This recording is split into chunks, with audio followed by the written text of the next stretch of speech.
Good day to you all, ladies and gentlemen, and thank you for tuning in to the fifth round and final round of the MRC BF1 League, presented by Sim Broadcasts and sanctioned by Master Race Car. My name is Travis Mehlinger. I am here again with Adam Brown. Adam, it's been a journey. We're almost done. One final round today. A big championship fight. Lots of guys in contention. This should be pretty exciting. Yeah, it's been definitely a journey and a half. We've seen quite a lot of driver development. We've seen a lot of close and exciting races, I would say. It's been a brilliant championship. Yep, I agree. So we have a few things to talk about today. One that I just mentioned is how tight the championship is at the top. We will have a closer look at the championship standings in a moment. But it is a seven-way fight at the top for the championship. Christian Sanofsky took the lead in the championship after the last round, but Alexei Lemerto, who missed 2 rounds, is still very much in it on the back of a couple wins. Zdravko Toponiak, number also in it after filling a grid in the 3rd round with no practice and then taking a dominating win in the 4th round. I would say those 3 guys are the favorites, and then there are a few more still in it. Sean Lee, Ronnie Krampusch, Rando Muru. We'll look at the full championship standings a little bit, and we can talk about that. Oh, I've got those now. Sorry about that. Yeah, you can see Christian Sanofsky up there with 53 points, Alexei Lemerto on 51, Zdravko Toponiak 44, and Sean Lee with 43. I don't know if you had asked me last night, Adam, who would still be in it. I would have guessed 3 or 4 drivers. I had not remembered that it is actually this tight. Yeah, it's pretty crazy. I mean, there's some of those drivers near some of the 7th place driver, 30 points. He's 23 points behind the win. He's probably not gonna win it, but he's got a mathematical chance, and anything can happen, as we've learned. So he does a bit like Jensen Button in 2010, a mathematical chance, but still there nonetheless. Exactly, yeah. So, in the team's championship, it's not quite as tight. There's a chance the GD team could take the team's championship. They're 25 points behind Fragmaster, who are at the top on the back of numbers, excellent performances. So, GD team need a win and the fastest lap of the race in order to take 26 points and take the top position in the team's championship. Unlikely, but still mathematically possible. And then everyone else out of it. Team Citus in 3rd place with 51 points. Race Green with Ronnie Krampusch's performance on 46. Air Attack Newsroom Racing in 5th place. Master Race Car, the hosts of the event, in 6th place with 30 points. And then Born to Race with 15. Argentina Turismo on 8. Team Rock Racing with 2. Heroes of Racing with 2. And back in 11th place with 1 point from Yari Attila, if I recall correctly. Adam will correct me in a moment if I have not. World Class Alliance, 1 point in 11th place. Yeah, you're right about Yari Attila. It was him.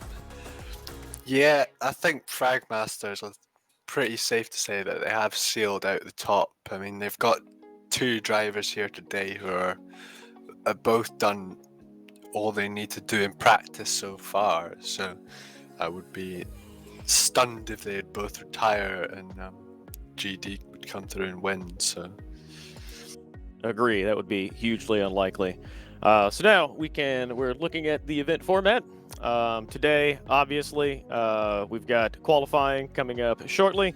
We're on Aston GP AS5 today. We've made a note, Adam and I were talking about this before the race, that AS5 is actually longer than any F1 track. Adam, maybe you can tell us a little bit more about it. Yeah, it's 8.8 kilometers long, which is almost 2 kilometers longer than Spa, which is the longest track on the current F1 calendar. It's also the longest track in Live for Speed by not too long, because there are other Aston configurations that are incredibly long. But yeah, it's got everything. It's got tight hairpins, it's got nice flowing corners, it's got long straights. Well, an incredibly long start for a straight. Yeah, it's got anything you could want out of a track. And it's this track, the perfect layout for these BF1 cars. Yeah, this track, like a number of other tracks in Live for Speed, has some rather diabolical chicanes. Yeah, coming out of the second hairpin, turn 5, you've got a weird kind of left-hand corner coming out of it, and it just feels wrong. But it should provide a challenge.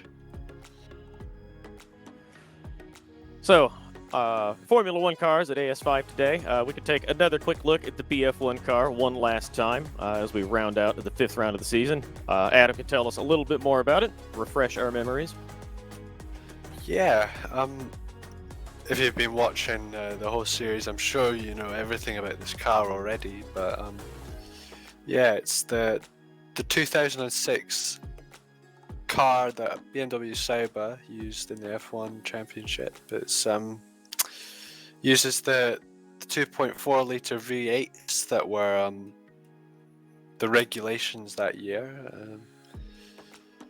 It had 720 brake horsepower to 530 kilograms of weight. It's very good power to weight ratio there, along with the immense amount of downforce it has.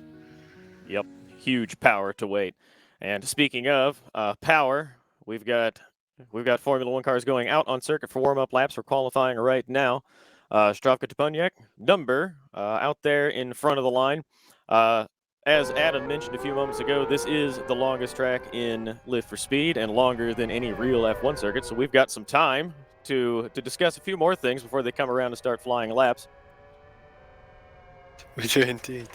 One of those being some reconnaissance, some inside information I've gotten from one of the drivers on the grid who was chatting us up before the start of the race.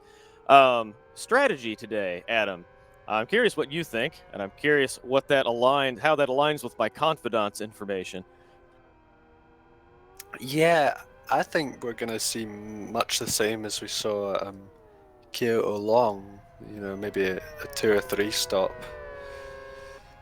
And maybe some people even trying the 4 stop if they're mental enough. It is just another BF1 race, really. It's just a few stops and nothing too crazy. I wouldn't see any drivers going on R2s because they would burn up easily by the end of the lap. So we'll just see R3s and R4s. That looks near enough as makes no difference to the information I got on the side. Seems like this is according to Zdravko Toponiak. Number, I'll reveal my source. He suggested that a 3-stop strategy would be fastest, 4 stints on 60% fuel, and agreed that R2s will not be any good. So I think you're right, Adam. We'll probably see 3 stops today, but maybe some guys could make R4s go the distance.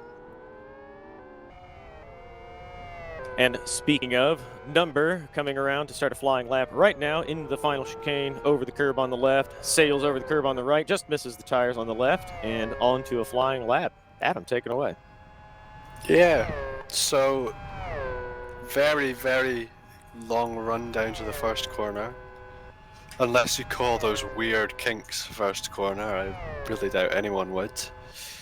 It's a beautiful corner, this. It's almost a parabolica, a nice tight entry and running out wide on the exit. Up the hill now in this quick right-left. Over the cadet start-finish straight into turn 4. Brake on the end of the curb and try and hook your apex in. Take it nice and easy on the exit. Here, exit is super important. He's going to have to do it tight around the first part and try and straight line the second part as fast as he can. Run down to this tricky little turn 6. You want to brake in as straight line as possible. So go wide, hook it in, and really swing the car into the right hand section. Turn 7 here is uphill right hander. It's really tricky. You've got to watch out for understeer here. Turn 8 should be flat out in these cars if you hook the curb like he's done. Up the hill now in this beautiful undulating section. Fully flat out in these F1 cars. I believe it's the only cars in LFS that can do it that fast. Down the hill now, another totally flat out section. Technically another turn coming through here. Into turn 14 up at the top of the hill, which has got a nice bit of banking to get your car turned in. I really love this corner, it's really satisfying. Into the final chicane, turn 15. This is a scary one, it's going to be mental in the race when people try to pass each other. Nailed that perfectly onto the final start-finish straight. It's a beautiful lap. Yeah, that was a mighty lap to watch. Number across the line in Provisional P1 with a 2:06.72. We'll wait for more cars to come across the line and set times shortly.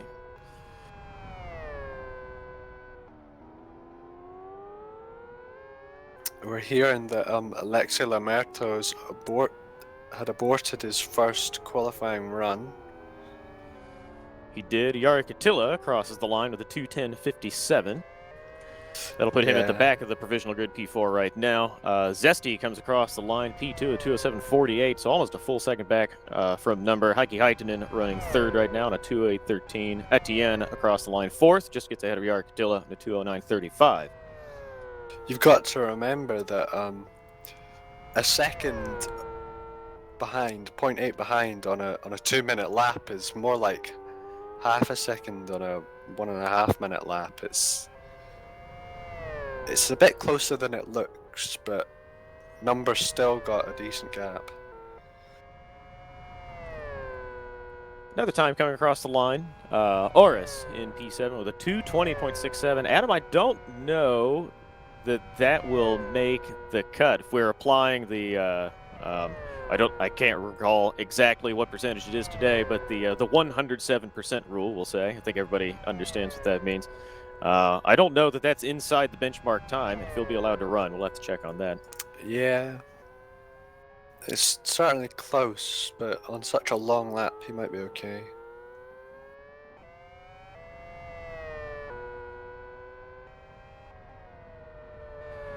Emre Khan coming across the line now to start a flying lap. Just finishes the warm-up lap, comes through start-finish to try to set a quick time.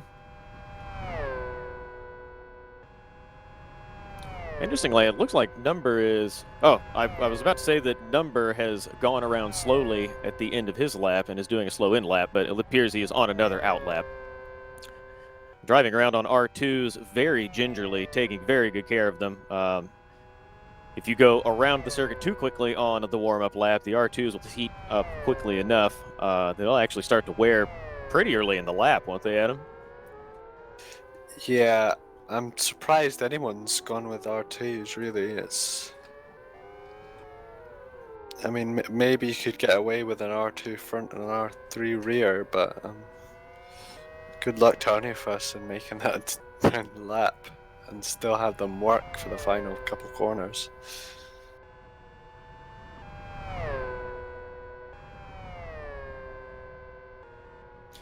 So while we're waiting for more times to come in, what else do we expect out of the event today, Adam? Obviously, Number has put himself in a very strong position in qualifying with the provisional pole position. No indications yet that anybody else will be about to. Pardon me. No indication that anyone else is going to touch him at this point because he's a full second clear of P2. Still some quick drivers to come across, but looking awfully strong.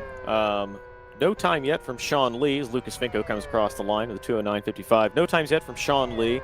I don't know that we've seen. We do have Kristen Chinatsky, but we've not seen Ronnie Kronbusch out there. Yeah, there are no times from Sean Lee because Sean Lee doesn't look like he's racing today, and neither does Ronnie Kronbusch, which is interesting. It's a bit of a shame.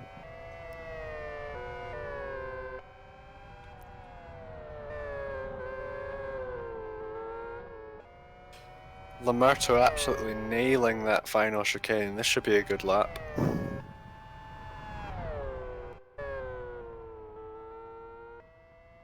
All right, while we watch the beginning of that lap, we've got pre-qualifying results. We did run a pre-qualifying session before this event. Alexi Lamerto, the benchmark time that he set, a 2:05.75, so he's still got some time to find. Well, he hasn't yet set a time, but he has plenty of time to find to get a margin over Zdravko Depojniak. Number currently setting P1 in the session. His pre-qualifying time at 2:06.22, so pretty close to his provisional P1 time here. Daniel Lukashtik with 2:06.24. A couple more drivers, a few more drivers in the 2:06 range. Randamuro, Emre Khan, and Imran Azar in the 2:06s. Heikki Haitinen, who's also already set a time, made it through in pre-qualifying. And then as you look further down the order, pre-qualifying times in the 2:11s, good enough for the field. And then some drivers, Christian Snotsky, Jeremias Zanella, and Tatramis Jankauskas. No time set in pre-qualifying.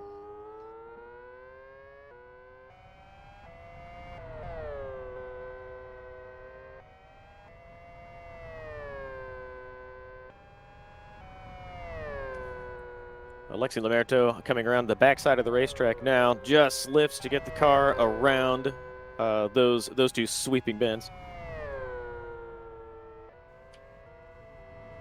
Into this long 180-degree right-hand corner. There's a little bit of wheel spin on the exit there as he starts working his way through this undulating, sweeping, full throttle section of the circuit.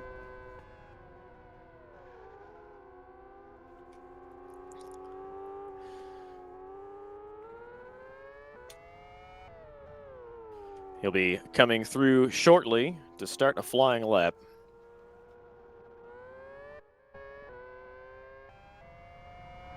While we were talking, Rendo went across the line in P1 with a 2:06.46, about 2/10 off from his pre-qualifying time, so he has a little bit more time to find.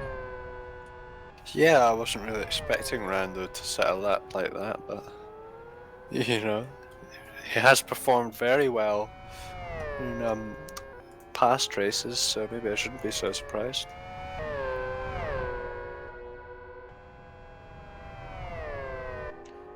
Alexi Lamerto coming across the line now to start a lap, understanding we're having a little bit of difficulty with cameras, so we don't know that we can find him right this minute, but we'll keep everyone posted on his progress on this lap. Starting a flying lap, we expect him to go pretty quick because he set a very strong time in pre-qualifying in the 2:05 range. We'll wait for him to come across the line in about 2 minutes' time.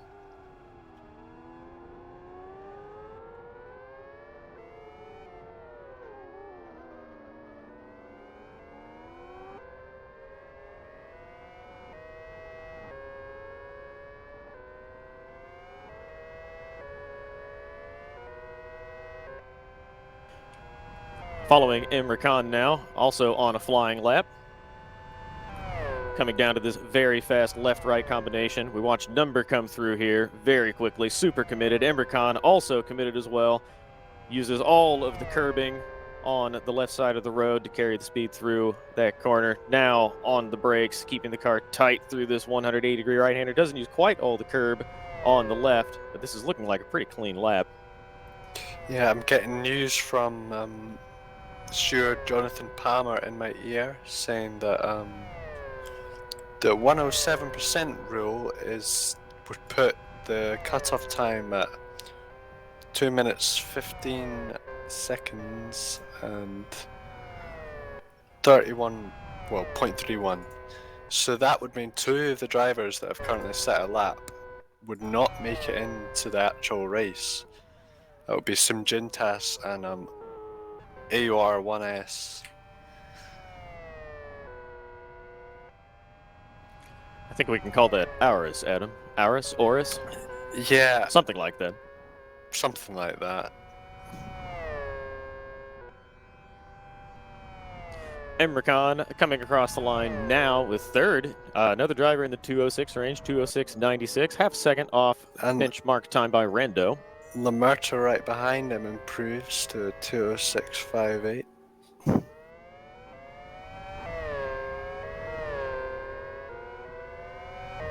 Rando's out for another lap. He's just going down the back straight now.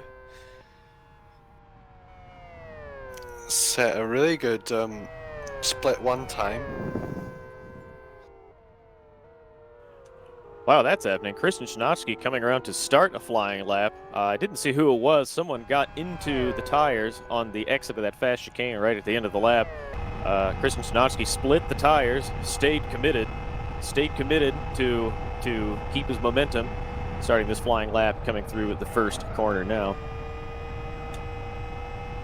Uses a fair amount of the curb on the left. Adam, I don't know that you want to do that. It looked like it upset the car pretty badly. Is it okay to do that to get the car to turn in, or is the car going so quickly there and the curb's big enough that it upsets the car and you lose time? I mean, as long as you take it square and you're not going too crazy, this car does allow a bit of slip. Not too much, but the tires are quite, they're grooved tires. And the downforce can help the car catch again, so you do want to keep the slides to a minimum, but if they're only small, it shouldn't be a big deal. Oh, he's gone off there. Just as we were talking about him committing to other corners, peels back to the pits after going a little bit wide into the second half of the circuit. Adam, in round 3 at Fern Bay Black with the huge curves, we saw a lot of drivers struggling with suspension damage and having to come in and repair it. Don't expect that'll be a problem here today, but there are a few big curbs, and the drivers are going awfully quick. Yeah, I mean, we still might see a bit of damage in these cars. There is the undulating sections and the compression and decompression of the suspension can really damage the suspension, and so can the final chicane, which has some hefty curbs on the inside and outsides of those corners. And they also have got some tire stacks to worry about around there as well. 4 minutes left in qualifying now. Drivers out on circuit obviously be able to finish the laps they're on. If they're on a lap right now, they might just be able to get around to start another flying lap, but it's going to be tight because this lap is so long.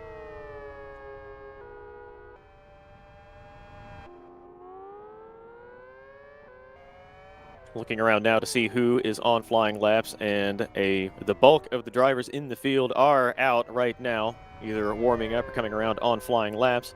Looking at Kid Zdeněk Stakaš now, our own sim broadcast teammate, going around very slowly, trying to stay out of the way of other drivers coming through to start their flying laps. He should be coming through in about a minute and a half's time to start his own flying lap.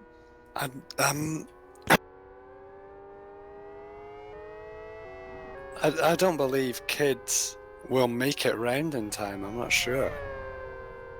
He's about halfway around the circuit. He's got a minute. 3 minutes left. Oh no, I'm thinking of iRacing, where you need to set all your time within the time limit. Here in LFS, you can start your lap on the 1 second mark and still make it round. Honest mistake, Adam. No blame there. He does indeed have plenty of time. 2 minutes 50 seconds remaining in qualifying now. He is taking as much time as he possibly can to get around, being very, very delicate with these tires. The gentle caress going around in second gear at low throttle.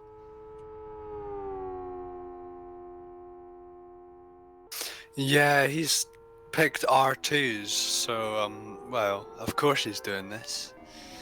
I was saying that R2s probably aren't viable, but that's if you don't have the patience for such a slow outlap.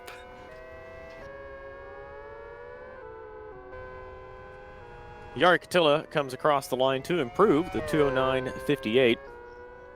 He's got number behind him on track.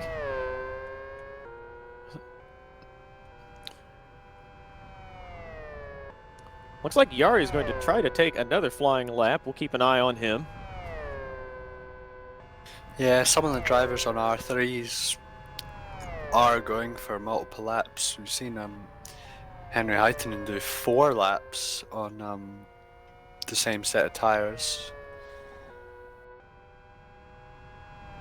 Looking back to Kid now, Zdeněk Stakaš. I think you may I mean, it sounded like a mistake, a misunderstanding about the game rules, but I think he's just barely going to come across the line in time anyway because he's been coming around so slowly on those R2s. Now winds it out, gets into the throttle, over the curbs through this final chicane, just misses the tires on the left, and it comes across the line. About a minute remaining in qualifying, so he's got one shot to set a good time here.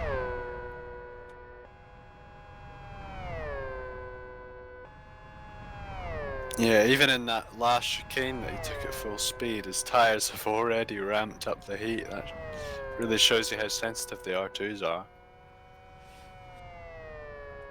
Stays pretty tight through there. I don't know that will be the quickest way around, and he's going to use these tires awfully quickly. I'm skeptical that they will be good for the entire lap, but he is talented, and he's quick. Got a big lockup. He might be able to make it work.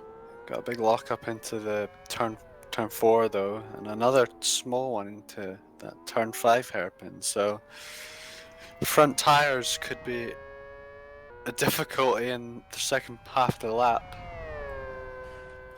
While we follow Kid, I'm looking around the rest of the drivers on circuit. Lucas Finko came across the line with about 15 seconds remaining to start a flying lap, so he will be able to get one more time in before the session is over.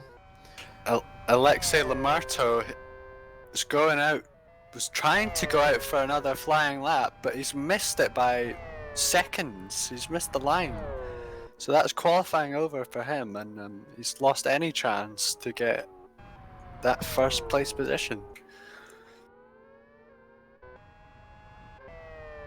Number in front of him had just scraped in for his final lap, so he's still got a chance at it, but it's a I wasn't able to see him cross the line, but he is driving as though he is entitled to a flying lap. Oh, he's backed out of it now, though. Got the car a little bit too far over the curb. Let's Zesty through, so Zesty can continue on his flying lap. Looks like that is the end of the session for Number. As Kid's coming round through turn 15, through the final left chicane. Doesn't look like it's going to be an amazing lap, but possibly an improvement. It is indeed. That bumps himself from up to 12th from 14th. Fair play to him. He made those tires work.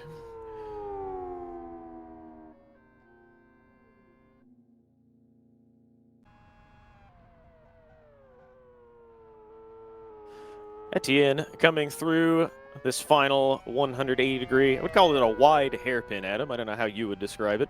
And on the brakes to come over the curbs now, complete his final lap. A little bit ragged through the last part of the circuit there, and he aborts. And he bails out, yeah.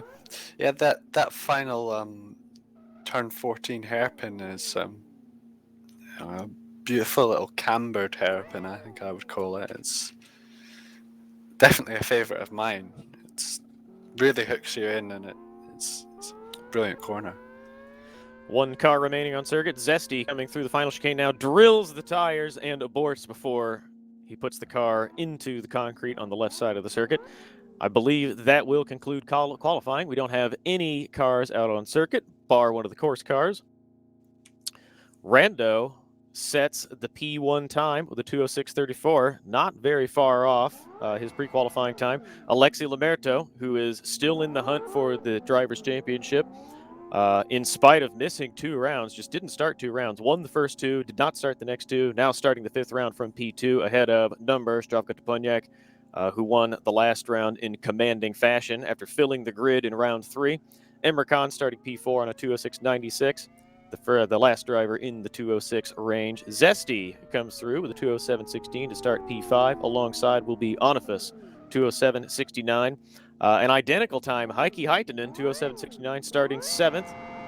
Christian Tanatsky, the championship leader, starts all the way back in P8. He's got some work to do to gather up enough points from P8 on the grid to seal his driver's championship.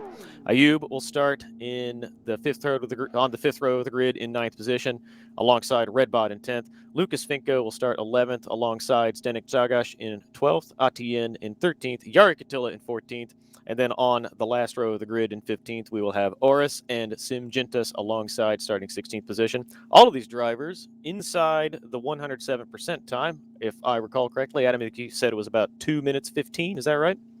Yeah, so Oris and some Jintas just getting away with it, popping in laps before the session ended that were fast enough. So everyone in the session who set a time eligible to take the starting grid. 16 drivers today starting the race, which we will have coming up shortly.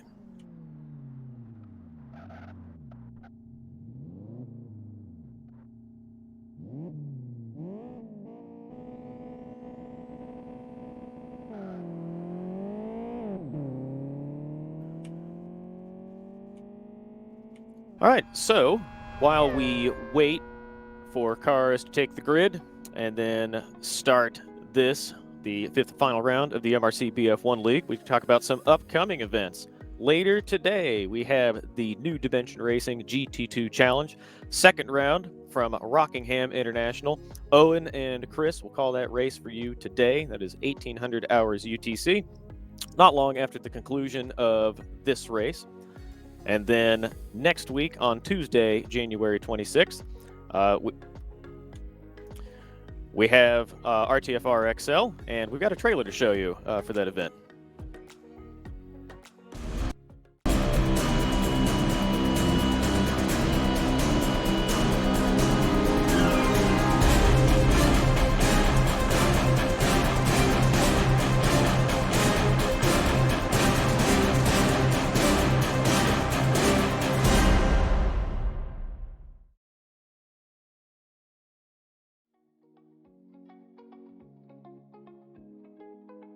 That was my mistake. Promo was for GT2C. Great event coming up later today, and an excellent promo content. We really enjoy that. Next, RTFR XL, which does not have a trailer. Apologies for the confusion there. That will be Tuesday, January 26th, 1800 hours, 50 UTC. That will be the XRT from KY2.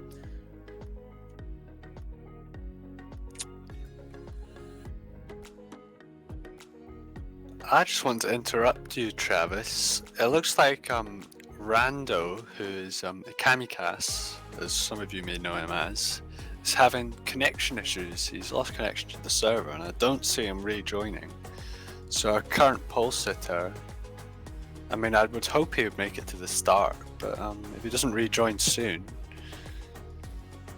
Yeah, and that's too bad. That is a recurring frustration for him too, because he was our viewers who were here for round 3 may recall that he was in total command of the race at Fern Bay Black, leading by I think it's fair to call it a country mile over his competitors. Just cruising out in front, had a connection issue and dropped from the lead of the race. So this has happened to him before. Fortunately today, it seems like it's happened before the start. Hopefully he can sort that out and actually take the grid.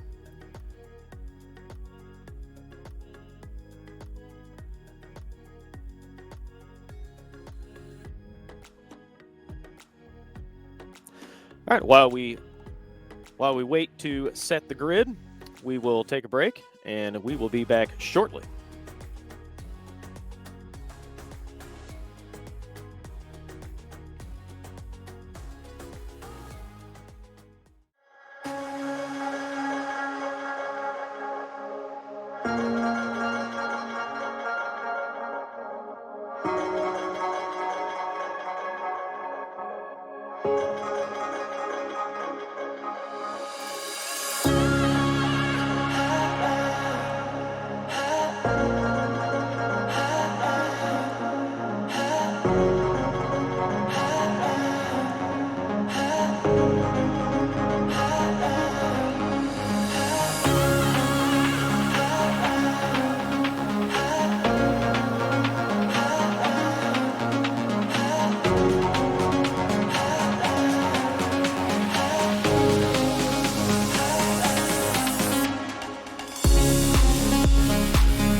All right, we are back. Drivers readying up in the lobby, almost ready to set the grid for them to start the formation lap. Adam, I am curious what you think about the start of this race. So we've driven a few circuits where cars come around pretty quickly to a relatively slow corner, and they've got plenty of time to kind of sort themselves out. This track, a very, very long run at absolute terminal speed in the BF1, and then a very fast and committed corner. They'll have to do a quick jab of the binders to get the car turned in, and they will all be doing that in a pretty tight group. How do they handle this? How would you handle this? Well, I would not be too worried about getting off the line well, because even if I did mess it up and a couple guys got past me, I would just be able to draft back past them before the first corner. I think I'd still have to worry about cars behind, but the big deal here is making sure you don't go off from aero drop at the first corner.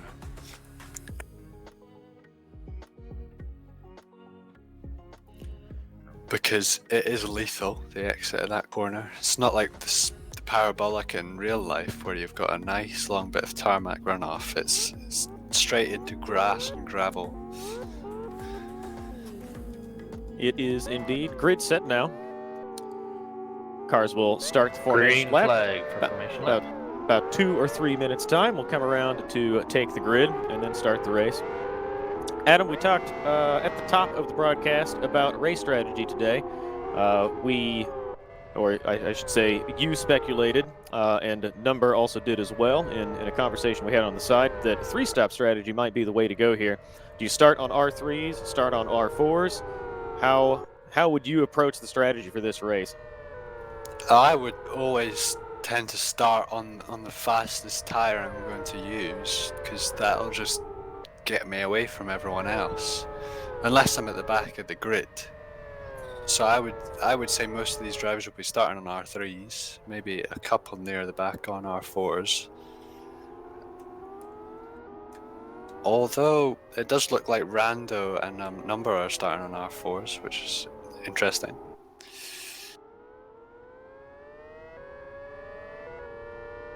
If Rando thinks he can get away on those R4s, even with the slower speeds, then it probably is worth starting on R4s. But if I were him, I'd be worried about getting off the line, as well as Lamerto, and I'd be worried about Lamerto just breezing past in the first opportunity. So, thinking back to the Drivers' Championship standings, we talked earlier about how Rando is still in the hunt. He's pretty far off. He needs what is essentially a perfect race and a lot of bad luck for the drivers behind him. He's starting P1, so he's done the minimum to give himself a chance at the Drivers' Championship. He has to go hard and drive off into the distance. The drivers behind him, though, Adam, Alexei Lamerto is in it, only 2 points clear of P1. He needs a good finish. He needs to finish ahead of Christian Sonotsky. How does he manage his race? Well, Sonotsky is quite a ways behind him. Sonotsky is down in P8, so there's little threat from him at the moment. We could see him later on in the race. And Zdravko Toponiak, FM's Number, he's also in with a shout. If Lamerto messes up or has an issue, although he is going into the grass on the final chicane, so maybe watch out for a Number's start. Could be a bit worse with the dirt on his Sorry to tires. interrupt you, Adam. It looked like a couple cars collided. I see Zesty and someone else in the background collided on the formation lap, coming to take the grid. I didn't see if they checked up and ran into one another or there was a mistake warming tires. Looks like it was Onifus. Onifus and Zesty collected each other on the formation lap. Yeah, it looks like we probably won't see a red flag. Zesty's pit exit's closed, so Zesty won't be able to leave the pit lane. So that is, I mean, I'm really not sure what happened there. This would be a big shock if he went round by himself. As you say, I think it was Onifus that helped him. Onifus was able to take the grid, but Zesty appears as though he might have some damage, or he may have repaired it when he snuck back into pit lane. We'll have to check on that. Yeah, I think maybe Jonathan Palmer will give Zesty a pit lane start, maybe. Yeah, he's getting a pit exit start, so that means he will get the green flag slightly after the main start happens. All right, lights coming up now. Red lights on. Rando with the throttle up, and green flag, green lights. Rando spins the tires off the start.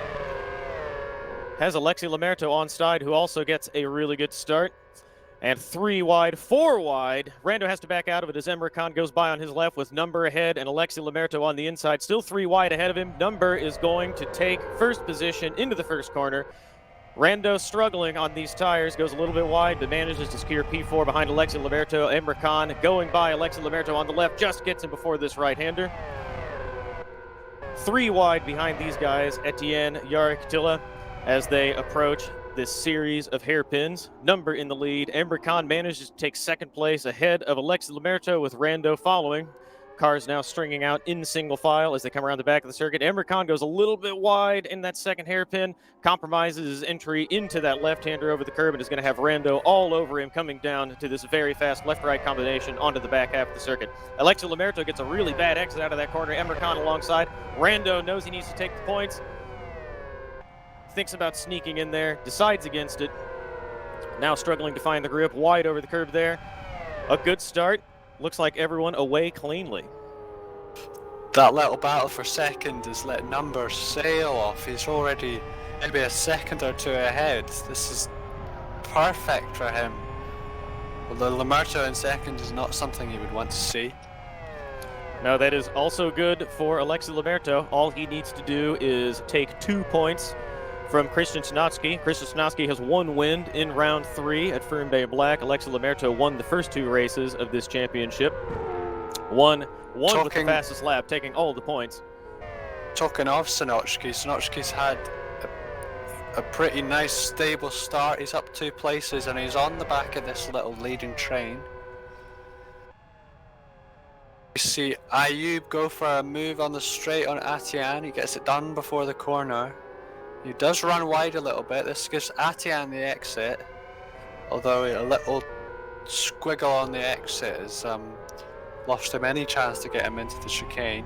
You will have him on the start-finish straight, or will he? Going into the tyre barriers, ruined his exit. So first lap complete. Number Stravka Toponiak manages to get away in the lead, is now in P1 ahead of Alexi Lamerto, who only needs to take 2 points off Christian Snotsky in order to win the championship. Emre Khan running in 3rd, Rando 4th, Onifus in 5th. Christian Snotsky starts 8th, up to 6th. As we've got Ayub off in Parabolica into the gravel. He had very dirty tyres now and have lost many places. Oh, that was a little bit scary. They went 3 wide through there as Lucas Finko and Heikki Heitinen went by him as he was rejoining the circuit. Scary moment, but all of them get through cleanly. It's really interesting to note that our current 8th place driver, Auris, who qualified 15th, second last, is up to, well, he's battling for 8th position now. He's only got 900 kilometers on Live for Speed World. He was a little bit ragged through. Doesn't mean he's only got. That doesn't mean he's got 900 kilometers in Live for Speed. That's what he's got in multiplayer. But still, that is, to be doing a league race with that few kilometers is crazy stuff. As Redbot runs wide and lets Zesty up the inside.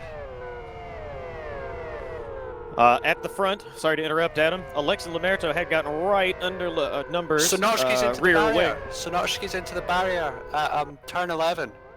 This is big stuff for the championship. He looks beached. He might be able to wiggle himself out. As Auris is off at the same corner too. Lots of action here, Adam. Sorry, I've got to interrupt. At the front, Lamerto had tucked up right behind Number and got the aero wash, fell back into Emre Khan. It's a tight fight at the front. These cars only separated by about 1 second.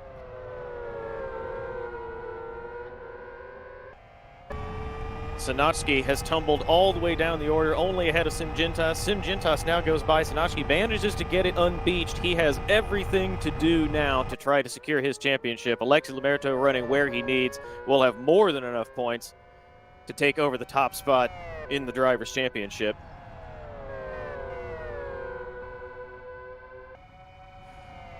While that was going on, Emre Can set the fastest lap of the race in P3, just a couple seconds behind Number in P1 with Alexi Lamerto behind. Alexi Lamerto early in the race in position to take the Drivers' Championship. Yeah, I think at this point it would be very close between Number and Lamerto in the Drivers' Championship. If Lamerto finished third, I believe Number would take it if he was still first. So this is very much a battle right to the end of the race. You are correct. I'm looking at the championship table. If Alexi Lamerto were to finish second and Travica Toponiak, Number, to finish first, they would end up level on 69 points, each of them with 2 wins. It would come down to fastest lap of the race if one of them can get it. Otherwise, it would come down to a tie, and we would have to look down finishes further down the order. Not something I can do quickly right now, but hopefully we can get a little bit more information and bring that back to everyone shortly. So Number and Lamerto with the aero drop runs incredibly wide through turn 10 and 11. And Emre Can capitalizes there, just hanging back, waited for him to wash wide, and then easily took the position. Now in Number slipstream, looking for the front. Could be a chance for Rando here as well. I was not expecting turn 10 and 11 to be such an issue around here, but you know, in the aero drop behind other cars, any corner that would be easily flat out and clean air is going to be pretty tricky to take at any speed in these cars.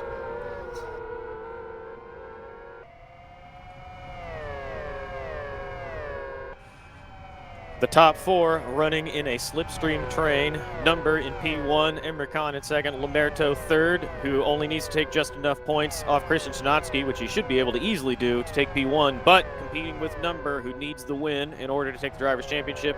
In position now for the Drivers' Championship, still early going in the race. A lot left to unfold, but Number where he needs to be right now. Number leading on R4s. The 2 cars behind him, Emre Can and Lamerto, are running on R3s. So theoretically they should be faster than him at the moment, but they just haven't been able to make a move on him. Any move they've tried has been null. Want to take a moment to thank our hosts, Master Race Car.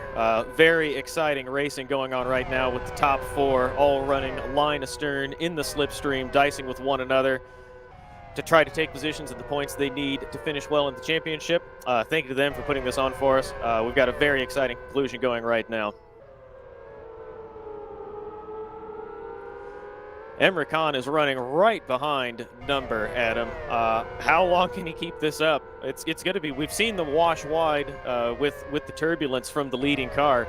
It looks like he's making it work, but it's going to be hard on the tires, and it's just risky to drive that way, isn't it? Yeah, because of the fact that he has R3s, Emre Can will be faster through those flying sections. But yeah, as you say, not being able to run that close, you know.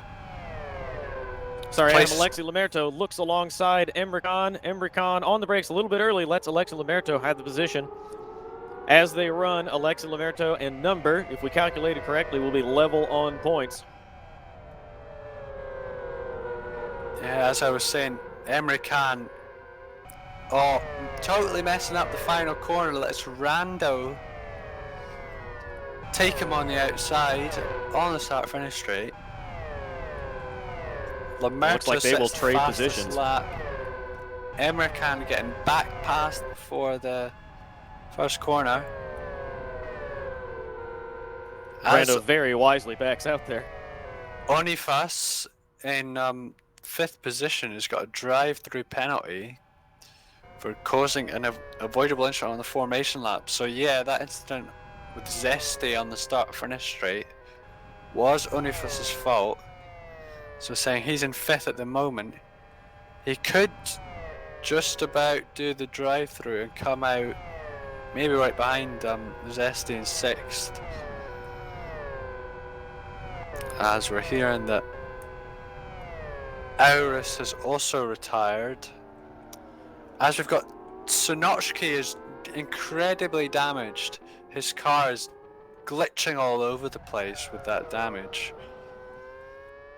Yeah, race control has called this out for us. I don't know that they will let him continue because the car is so badly damaged. He's crabbing all over the circuit. Yeah, I mean, if he can't get it round, we might see a virtual safety car if the leaders catch up to him before the start-finish. Yeah, sorry to interrupt you, Adam. The leaders they're coming through the back part of the circuit, so they may very well catch up to him. Number, Limerto were dicing a little bit earlier. Rando and Emercon have fallen back a little bit. Limerto gets into the turbulent air, has to fall back, but he'll be able to tuck into the slipstream coming down to this hairpin. They will be approaching Christian Szymanski now, who has all but lost this championship. As Alexei Limerto looks to the left and try to make the pass on the outside. They really need to call.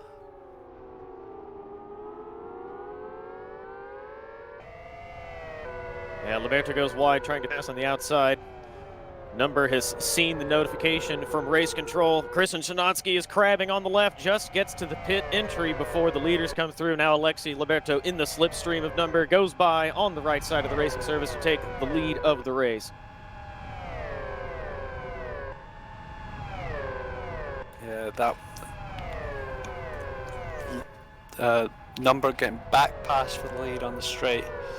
So very close there with Sonochki around the final corner. Lucky not to have caught him in the chicane. Yeah. And we're hearing now that the 88 car, Etienne, also badly damaged in much the same fashion as Alexei Limerto. As Christian Szymanski manages to get into pit lane, just misses Christian Szymanski in pit lane as Christian Szymanski comes out of his pit box.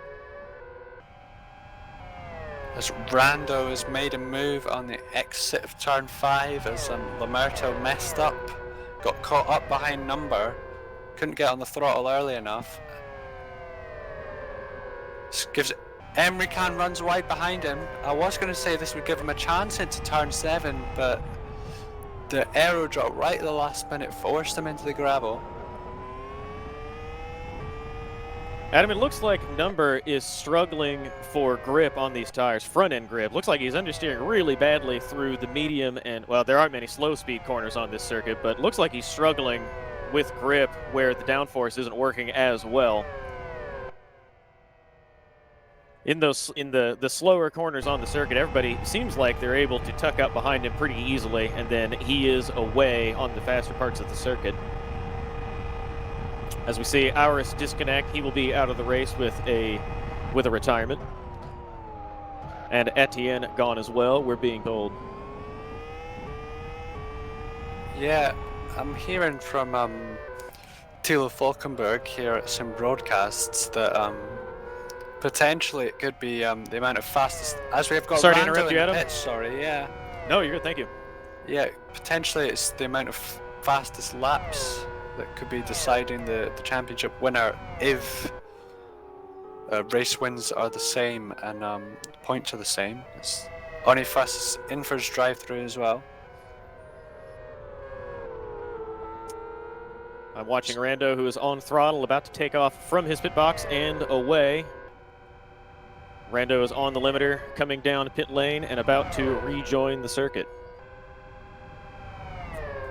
Kids made a move on Ayub on the start-finish straight. Ayub's going to have another look around the outside, but I believe he'll have to back out. Or he really tries to hold it around the outside. Beautiful move. Kid Brave move by Ayub. Yeah, Kid had a big slide on the inside that ruined any chance.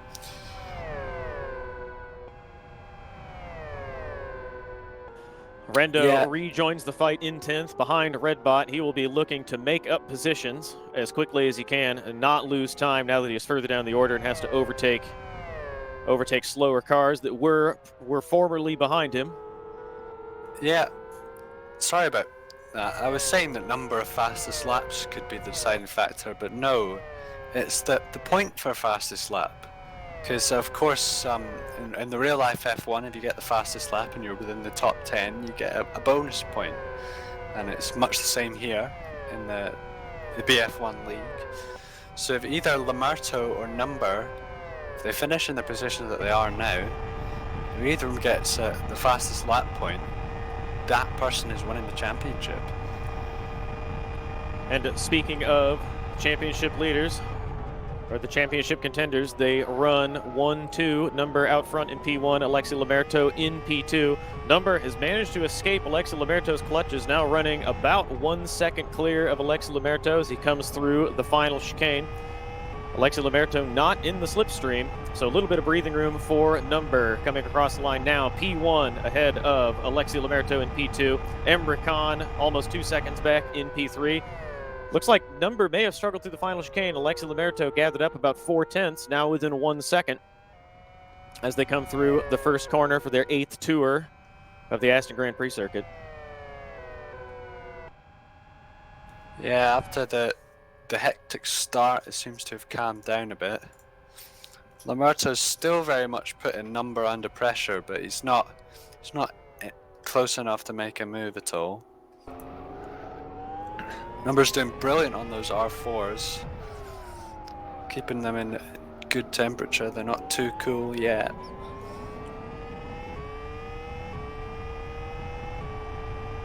It will be in.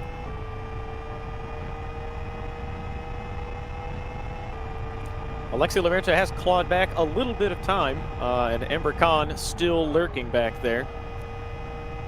About 2 seconds covering the top 3. P4 Zesty, who's not P4 on merit, it's P4 on pit stop cycle after Rando ducked in, about 18 seconds back. So the fight is at the front of the order. 3 drivers very much in contention for the win, and Rando, who will be driving through the back markers as quickly as he can to put himself back in contention.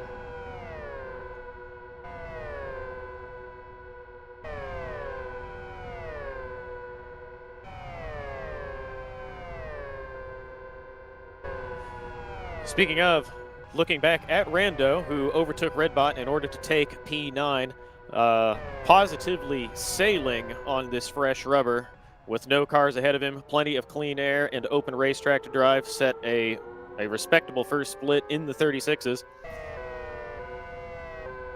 Doing his best to regain position at the front of the order when the leaders cycle through pit stops in a few laps' time. Yeah, Lamerto is closed up on the front straight on Number.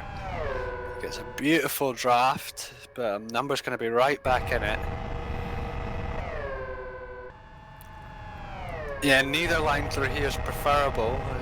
Inside's good for the entry, and yeah, Number's really sent it in there. But Lamerto's going to have the draft again.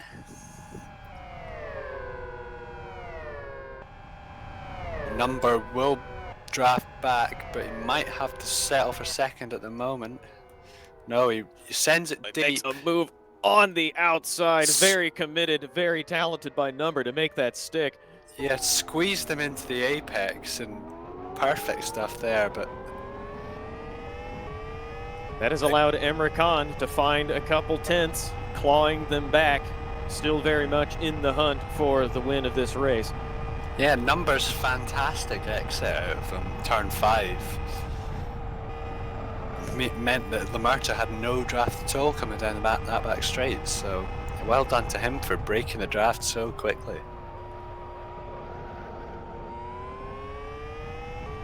Adam, I am certain you can speak to this as well. One of the things that has been challenging about calling these events is the amount of excitement. We don't get a moment to breathe as these drivers dice and trade positions and go around so quickly, but also so exciting as Alexi Lamerto gets into the turbulent air of Number. Goes very wide there after he had a peak. That will leave him in Emre Can's clutches, who's now only 1 second off the lead of the race, 4 tenths back of Lamerto. Might have a chance, if he can get a good exit through this hairpin, to take Alexi Lamerto coming down to the first corner.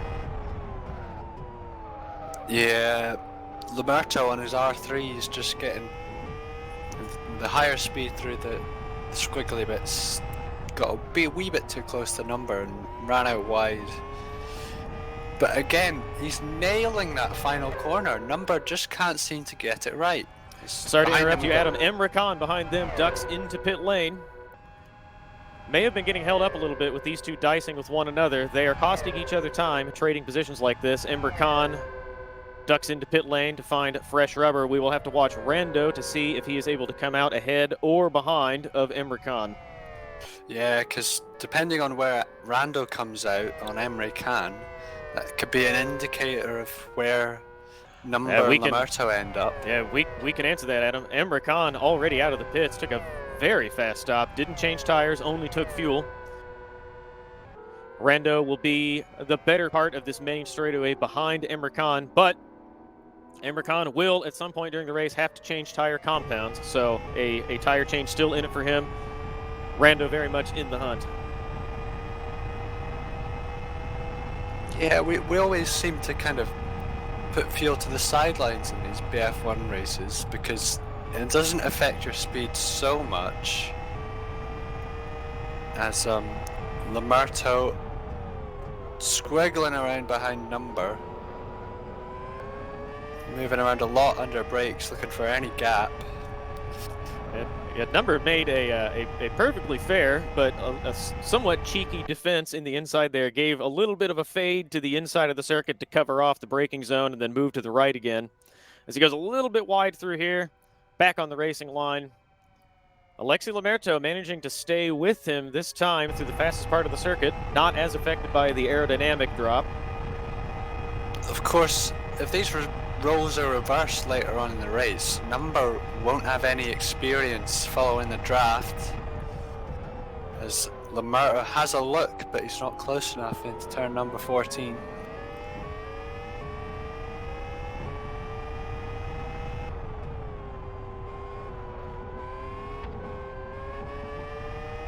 Number's into the pits. I wonder why that is. It's probably just a splash and dash fuel stop. So no, he's changed to a fresh set of R3s. To me, that's quite an interesting strategy. Maybe he's decided that there's damage he needs to repair, or that the R4s were just too slow. Hearing that Number has to repair damage as Emre Can comes through to take what will ultimately be P2 in the race. Zesty running P2 on the circuit right now with Alexis Lamerto in the lead where he needs to be. Now in clean air, able to set fast laps.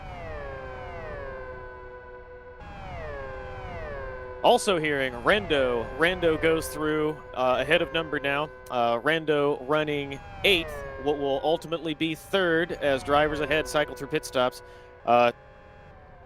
Number was very much in control. Had to stop, make a tire change, repair damage. Has a lot of work to do, but we have seen him do it before. He can charge from the back to the front. We will keep an eye on him. Alexis Lamerto, the last remaining, the only remaining leader yet to pit. Yeah, I'm curious if Number has decided that the extra time repairing the damage and changing the tires in that pit stop was worth it, rather than just sticking on the same set of R4s that he went in on.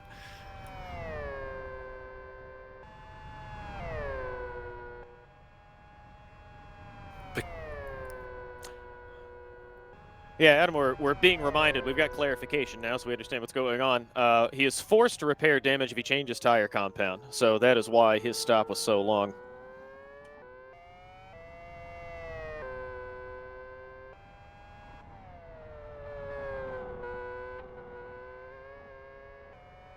Again, Rando may need to pit sooner again for fuel. As he had an earlier stop, he will have burned off more fuel already, which means that his next stop will be sooner than anyone else's. 1/3 of the way through the race now, with Rando coming through turn 1. Sets the fastest lap of the race with a 2:07.40, about a second off the pole time for this event. Now, as they run comfortably, taking the championship lead on the points from first position and the fastest lap of the race. Number has it all to do.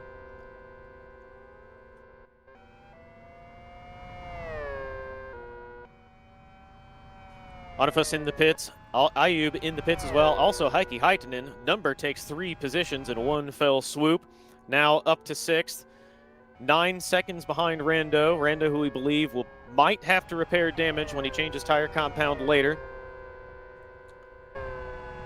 As Number goes big slide coming through the first corner, trying as hard as he can to recover the time he lost on a very long pit stop. It is interesting to note that Rando's tires are running very hot. His times are still okay. They're not as fast as Lamerto's or Numbers, but sorry to interrupt you, Adam. tires. Alexi Lamerto coming through had a yellow flag in front of him. I didn't see the driver who was going slow on the side of the circuit. We need to look and see who that was, Yeah, it was and how it might affect the running. Simgintas going slow, I believe. Maybe get confirmation for that. Simgintas does have quite a bit of damage on his car. It's quite a tatty looking machine. So again, he's round on the exit at turn 14. Managed to get it a full 360.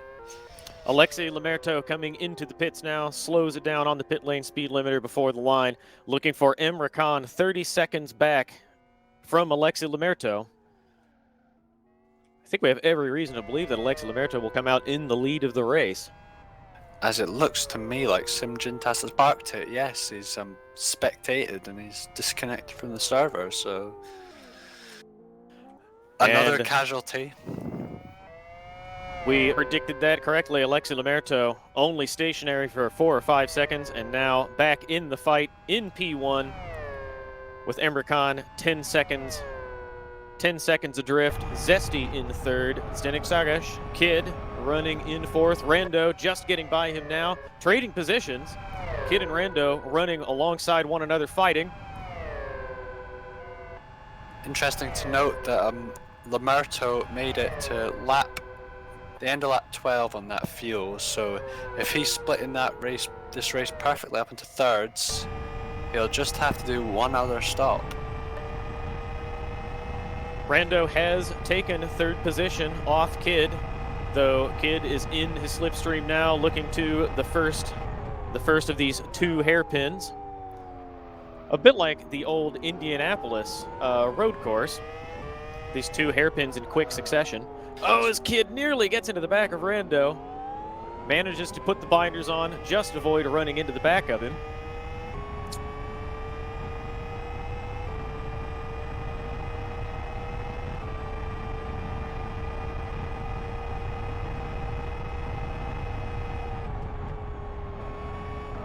Yeah, good racecraft from Kids, not trying to fight back against Rando because he knows it's not the race he needs to fight.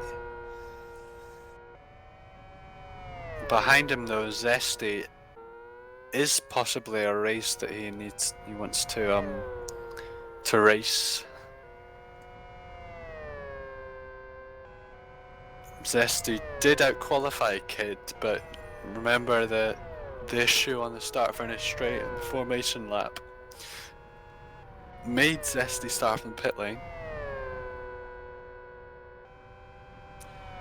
Adam, we've got a bit of helpful information. Drivers that will need to change tire compounds as they run right now. Alexi Lamerto will need to change tire compounds. He is well clear of Emre Can in the lead of the race, about 8 seconds ahead. Still needs to change tire compound. Emre Can, also running behind him, will need to change tire compound. Alexi Lamerto was able to run clean laps and get a very good pit stop to build that 8-second gap entirely on merit over Emre Can. Zesty also needs to change tire compounds. Lucas Finko, Kid, and Yari Katila yet to change tire compounds. Everyone else has changed tire compounds. They will only be stopping for fuel and fresh tires, but not necessarily a compound change. Drive-through penalty for number 18, Zesty, for crossing the pit exit blend line. Often a penalty we forget about, crossing the pit exit line, but it's very important that the drivers are careful of that, so correctly punished, I believe. That's a frustrating mistake to make here too, because it's not like there is a corner immediately following the pit exit line where you can gain some advantage, or you can gain some advantage by going over the line. It is pretty easy to stay well clear of that line and inside the rules without compromising your line around the circuit.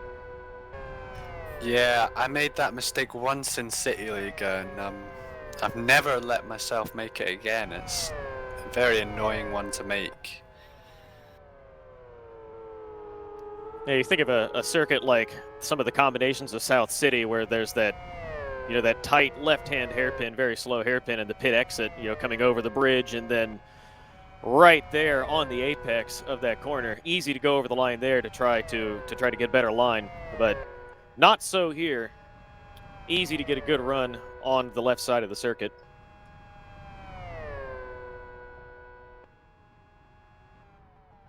Closest little squabble we've got on track. Onifus is catching up to the back of Jari Katila. Doesn't look like he'll be able to make a move throughout this middle sector. Jari Katila just out of draft range, which also means he's just out of airdrop range. So Onifus maybe holding back until the little downhill straight-ish section, I think I'll call it. Someone we've not talked about for a while, Adam, is Christian Sinotsky. He went off early in the race, had very bad damage, was stopped for a long time. A lap off the leaders now, running in 12th position, but he is not giving up. His fate is all but sealed. He will almost certainly not take this championship, but he is wringing the car's neck, driving as hard as he can to find as much time as he can. Zesty, I'm hearing, crossed the pit exit line again.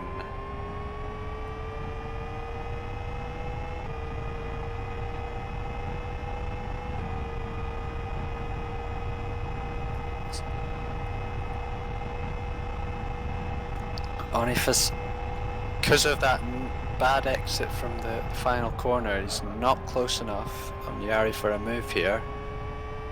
Although Jari, slow through the Parabolicas, definitely now in slipstream range of each other. Jari Katila to the inside, Onifus to the outside. The outside has worked there before, but Onifus slots in behind him. Maybe just waiting for this next straight. Jari Katila's wide, Onifus dives it up the inside. Jari, the really slow exit, won't be able to make a move now.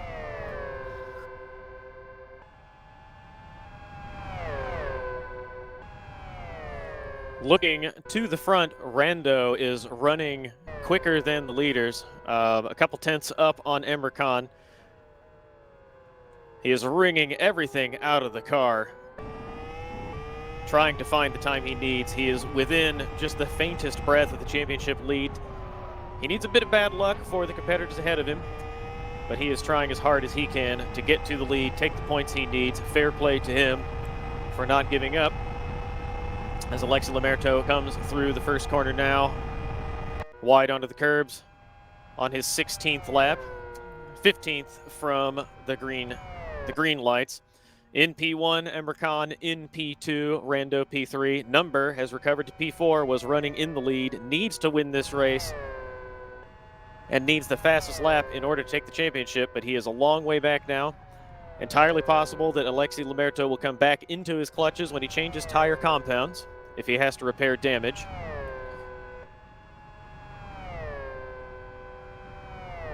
So we're hearing Kid and Finko have been in the pits recently. Kid going for fuel only, still on his R3s.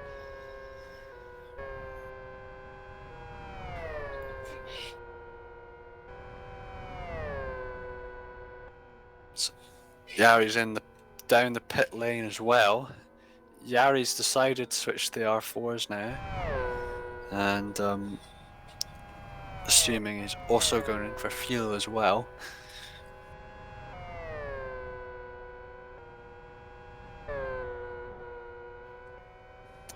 Adam, at the front, maybe you can talk about this a little bit. Looks like, I don't know if Alexi Lamerto has backed off a little bit to drive a safe pace or if he's starting to struggle for grip.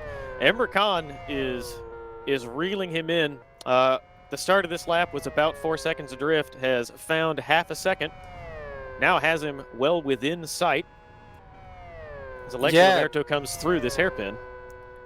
If anything, I believe Lamerto should be going as fast as he's been the whole race. The R3s really start to come good after maybe the 15 laps or so that he's done already. They start to really mellow out and the perfect temperature, but he just doesn't seem to be getting the pace out of them. You know, yeah, Emre Can was heroic on the brakes into the final corner as Rando makes another pit stop. We'll keep an eye on that. Emre Can, a full second quicker on the last lap than Alexi Lamerto, found a couple more tenths through the final sector. Number goes through to take P3 ahead of Rando while he is in pit lane. Number 24 seconds adrift of Emre Can has a lot of work to do. Rando now exiting the pits, having taken only fuel ahead of Zesty. Behind Number, Alexi Lamerto in P1, Emre Can slowly reeling him in P2. Number trying to claw his way back to the front where he needs to be in order to claim this championship. Rando in P4, Zesty P5. As we'd heard earlier from our liaison, car 18 Zesty going in for another drive-through penalty because he crossed the blend line again. It's a bit of an interesting moment there. Normally fooled once, he won't do it again, but bit of a shame for him. Yeah, you humbled yourself by saying that you had made that mistake once and that were very careful not to do it a second time. Zesty probably a bit frustrated with himself. Having made the same mistake on successive laps or within 2 laps, had done it all very quickly.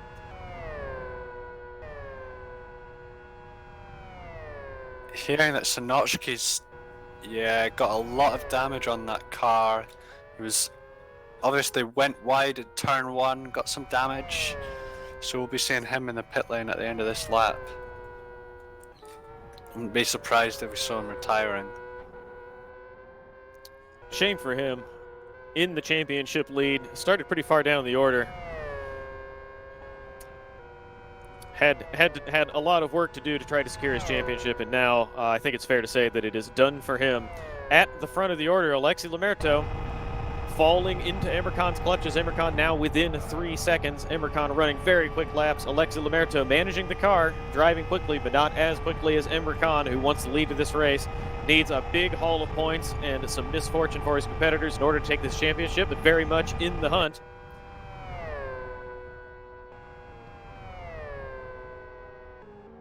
Jari Katila's run wide at turn 4, and it's the race leader right behind him, so I'll be careful not to get involved here. Lamerto has to slow right down on the exit. That's That's a bit surprising from Jari. Customarily a very polite and aware driver. I don't know that he thought Alexi Lamerto was that close, or he just made a mistake. Hearing that Zesty came in for his drive-through and didn't cross the blend line this time. Jari runs wide. I think he hit the grass trying to let Emre Can through. That made him go straight on at turn 7. Yeah, hearing that indeed his tyres are freezing cold. Interesting that, because he did just go in for a pit stop. So maybe his setup isn't right for R4s, or he's just not been able to warm them up as fast as I would have assumed. Emre Can catching Alexi Lamerto, helped a little bit by Jari Katila there. Hand over fist now, 1.4 seconds behind at the last split. Now has Alexi Lamerto very much in his sights. Emre Can going to look for a very strong exit here, over the curb on the left, over the curb on the right, just misses the tires on the left, absolutely committed to the final corner. Now 1.5 seconds adrift of Alexa Lamerto. Alexa Lamerto has been strongest out of the final corner and onto this long straightaway. Manages to get 1/10 back from Emre Can. Yeah, it's as if he's made an autocross layout and he's just repeated that final corner over and over again, practicing it so that he doesn't mess it up. Because that is one of the trickier corners on the track. It's very dangerous if you do get it wrong. Behind him, Number running quick slaps, did a 2:09 dead, but still not as quick as Emre Can. Emre Can running the quickest on circuit in the 208s, the only one in the 208s right now, if I am correct, looking down the order.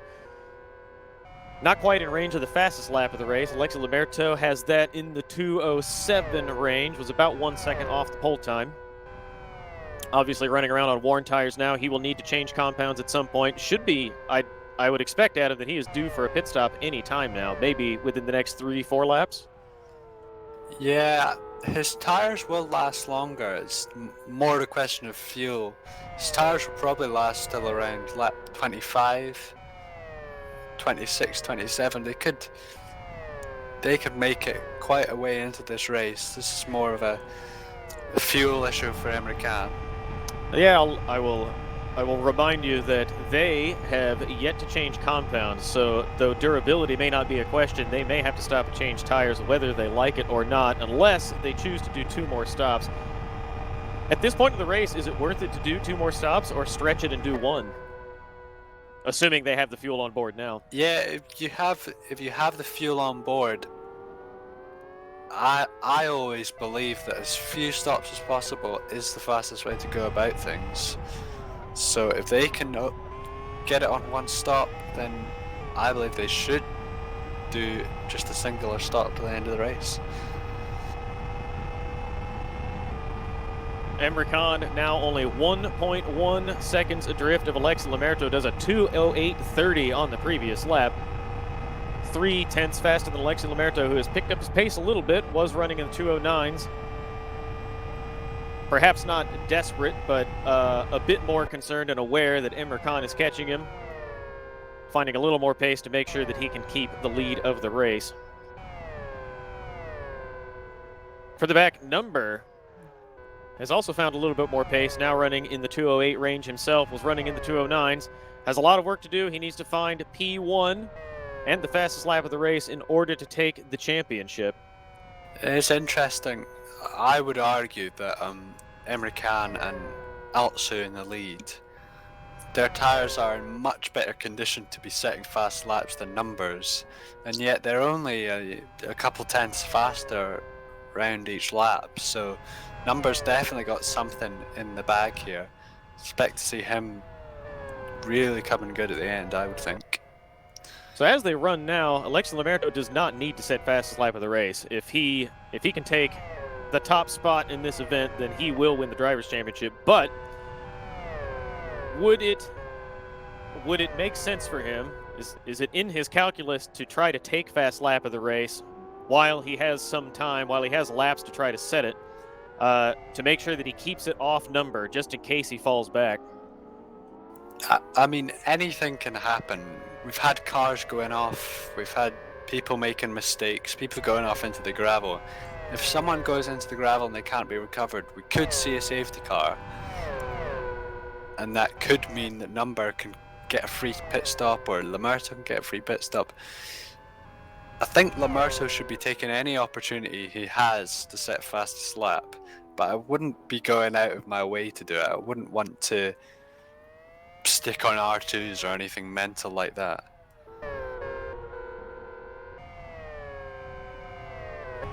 Alexa Lamerto, Emre Can level on pace now. Still 1.5 seconds in the lead.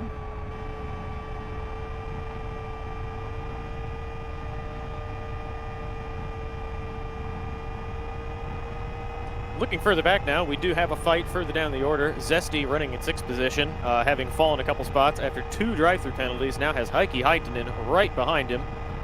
Interesting about 2 tenths back. Also both catching Kid. Heikki very committed there, late on the brakes, late apex, trying to find a good exit. I imagine he will try to do the same here through this chicane, straighten it out as much as possible. While Heikki Heitinen is looking for Zesty, Zesty also catching up to Kid. Looks like behind them, Onifas went round at turn 14. Obviously struggling with hot rears. But speaking of Onifas, just clipped the tires coming through.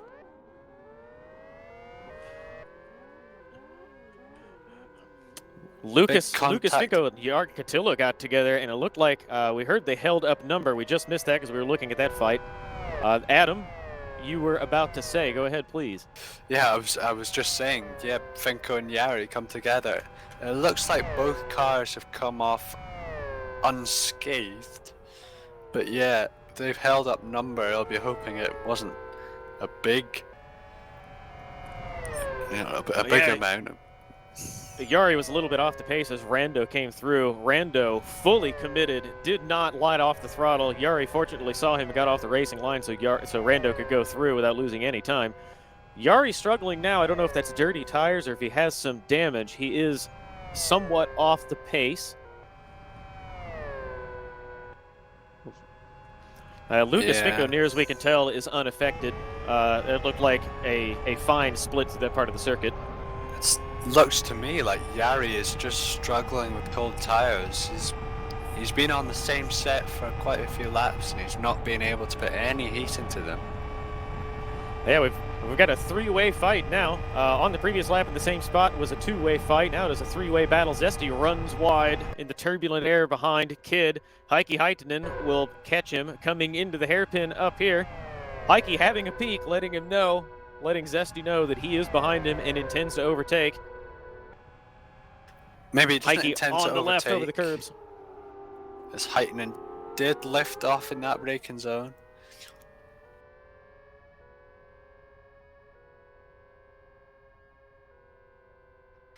It is interesting that Heitinen ran so close into that final chicane, but does seem to have the run, and he looks like he'll have the slipstream on Kid as well. A nice double slipstream there.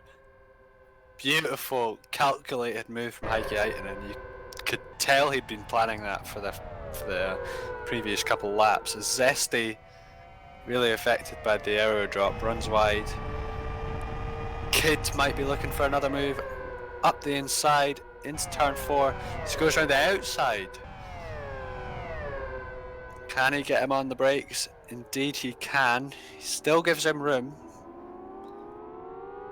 And he'll have him on the exit.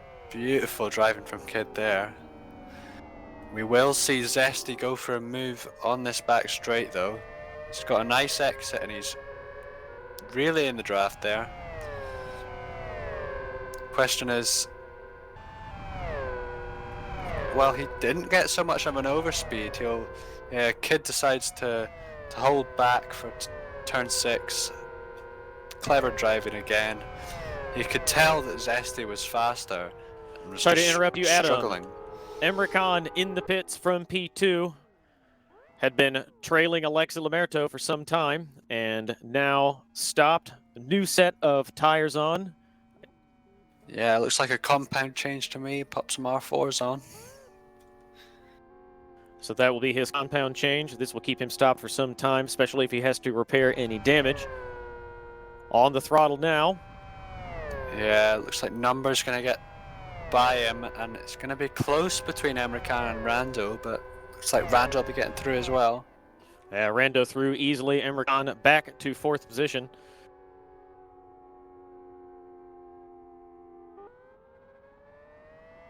And looking at Number, who is now running 2nd, those tires look like they are in pretty good nick. Wouldn't you say, Adam? I would say in the sweet spot now, plenty of tread left. I would say, just hearing in our ears that car 51, Lucas Finko, has got drive-through penalty. That was for the collision earlier with Jari Kotila, which held up Number a little bit and kind of affected Kotila's race a wee bit. I mean, of course it did, but yeah, he's not been able to recover to a decent pace since that. Talking of Kotila, he's just made a pit stop.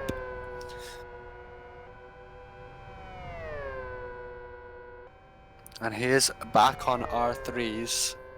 Was obviously struggling a lot on those R4s, so he'll be pleased to see the end of them.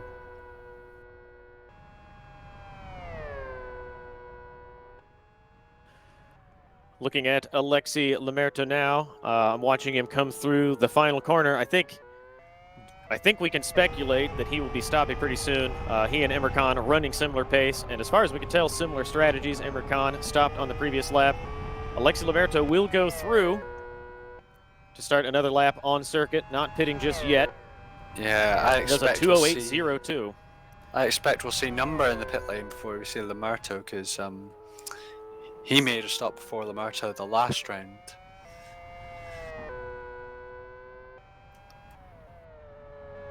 Lemerto's tyres are quite thin, but... Sorry to interrupt. Yeah. A perfect prediction, Adam. Number into the pits moments after you called it. Puts the binders on, stops in his box. This should be a fuel-only stop. He's got plenty of tread on those tires, and he has already made the compulsory compound change, and he is rolling again on the limiter down pit lane. Yeah, number took some extreme care in not looking up those tires, as we see him probably going to be overtaken by Emre Can on the exit. This will be close. This is going to be a race into T1. Number defends, takes the right side of the circuit, allows Emre Can to take the slipstream, but can't go through. Emre Can's got a lot of turbulence trying to follow Number through this corner. Number on good tires. Emre Can now in his slipstream. Emre Can needs to overtake him. Not likely in the championship fight, but not absolutely out of it. He'll want to get through, but Number will be strong. Emre Can was running fastest on the circuit when he was trailing Alexis Lemerto a few laps ago. As we're just seeing that Sanochki's decided to retire. Yeah, it was, well, 2 laps down on the leader. And that will be his championship done. Yeah, shame for him. In the championship lead at the start of this event, just needed to finish ahead of his competitors. And now, very much out of it, will not be the champion.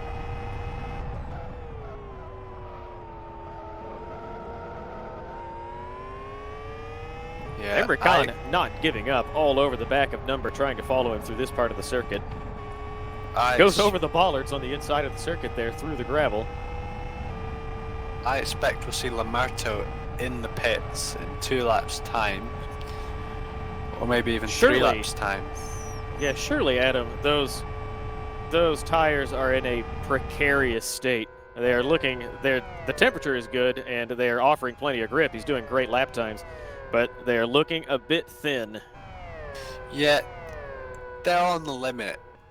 You know, he can go maybe even 5 laps on those, whether he wants to, because if he makes any little lockup on them, they will be on the verge of blowing up, so he will have to be careful, but he can make an extra 3 laps on them.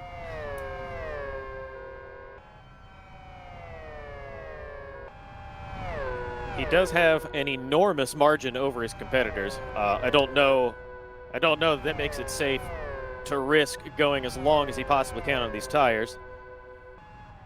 Certainly it would be better to lose a little bit of time in pit lane taking new tires than it would be to go around on a deflated tire. But he does have a wide margin, in command of this race out front, 38 seconds clear of Rando. Even if he has to change compounds, which he does have to change compounds. I think is 38 seconds enough to get in and out of pit lane ahead of Rando? Well, it depends what he's doing. He does have to change compounds, as you say, which means damage.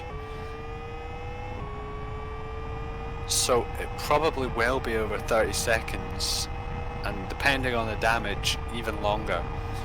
So this will be interesting. Also, he will need to take a lot of fuel. One thing I was forgetting for the lap of his pit stop, so we might see him in at the end of this lap.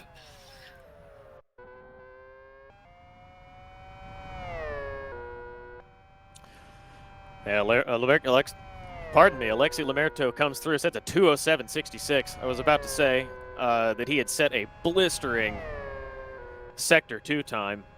And now comes across 207.66, just 2.5 tenths off his best lap of the race at 207.40. Notably, Adam, this is interesting. Alexis Lemerteau and Zdravko Toponiak number have set identical fastest laps of the race at 207.40.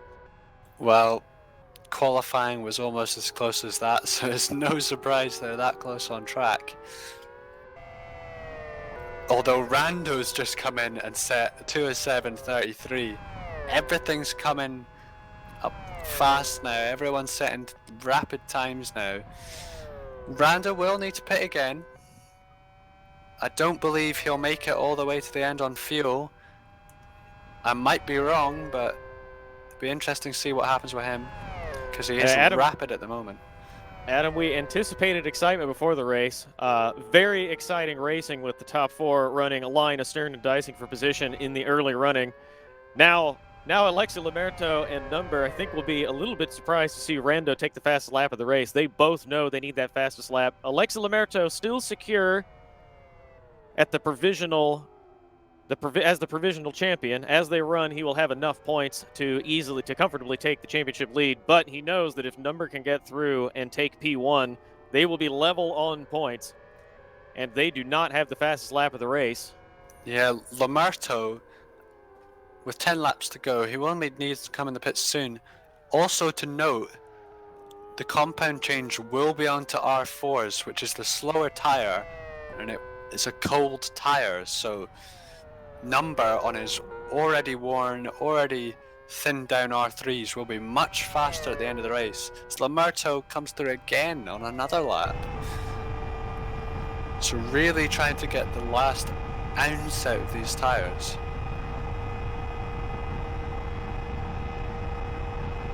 So we will need to get some clarification.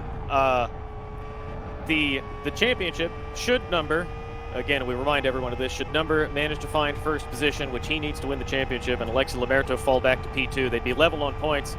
They would not have the fastest lap of the race by virtue of Rando having taken it.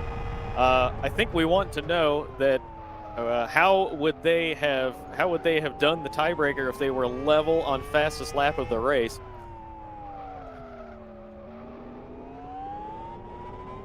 I'm hearing that Lemerteau would win the tiebreak if they were on the same points. Rando again putting in another rapid lap. Of course, Number still has the opportunity to put in a fastest lap on his R3 tyres, although his last lap wasn't the fastest. As Zesty's run out of fuel, fortunately, it's as he's just about to go into the pit lane anyway. He also needs to change compound onto some R4s.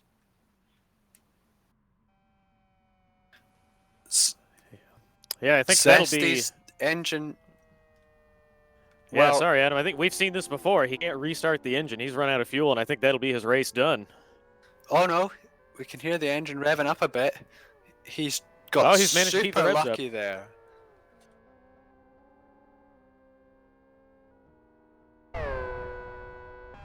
He must have hearing in my ear that must have maybe put it in neutral, held the clutch, and rolled it in with a gram of fuel left in the car, so that the engine didn't fully conk out. Yeah, heads up driving by him to do the Alexander Rossi and just squeak in. Remind me again what the exact Alexander Rossi is for the non-Americans, Travis.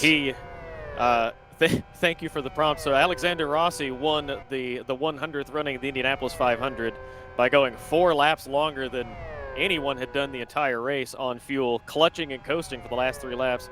Cruised across the line at right in front of me. I was there. Cruised across the line at perhaps 120 miles per hour, if that, when the usual pace is the better part of 200. On his very first running, did it as a rookie. As Rando is in the pits and out. That will let Number catch up to him. Rando coming across the pit exit line now. Number has him easily, so Number in P2. He's making up the positions he needs. It's going to be an awesome race. Rando's on faster tires at the moment. He's been setting faster laps. So Number will be under pressure. Number's done the compound change. He has that out of the way. These tires look like they're in good enough condition to make it to the end. Does he have enough fuel? We will have to check on that. Alexi Lamerto, I feel like he's playing with fire, Adam. Feel free to contradict me. He's around those tires 50, looking kind of thin. 55 seconds ahead. It's going to be close. Yeah, those tires now cooling off, and he's got a back marker in front of him. Looks like Jari Katila, so this is going to slow him down. It may not slow him down too badly because he's coming around to the end of the circuit. I feel like, Adam, would it be wise for him to pit now so he doesn't have to get around? Oh, Jari yields, so that won't cause him any grief. But yes, the tires, Adam. I think he'll be okay for another lap on the tires if he wants to. But yeah, he dives in the pits. He doesn't, he's in. We look back to Number now. So, Lamerto, this is going to be a stop for everything. He's going to have to change compound, which means he'll have to repair damage. So, repair of tires, and also a fuel stop. So this stop will probably take around 45 seconds. Number knows this. He smells blood. He is driving hard through the last part of the circuit. Does a 30 dead through the second split as quick as he can. Lamerto's off already, so that was crazy stop there. Yeah, obviously Lamerto maybe had less damage to repair or something like that. We've got to remember that also Number's already had a long stint on the R4s, whereas Lamerto's just going on to them now. Yeah, Number's just come through start-finish, 18 seconds adrift. Yeah, an 18-second gap is going to be hard to close in the 8 laps that are remaining.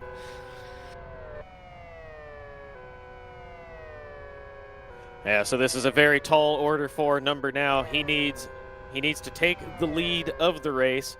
Lamerto very much in control. No sign that he will make any mistakes. Number has to hope for some kind of misfortune from Alexi Lamerto, and also needs to take fastest lap of the race. It's going to be very difficult for him to do at this point. He's got Rando breathing down his neck inside 2 seconds. Number on old R4s that are going to be cooling off. Yeah, if Number wants to stand any chance of winning this, he's going to have to set 207 after 207. I think we can say if anyone can do it, Number could do it. He had to fight for a win 2 weeks ago. And he's taken 4 seconds out of him on this lap. Number not giving up.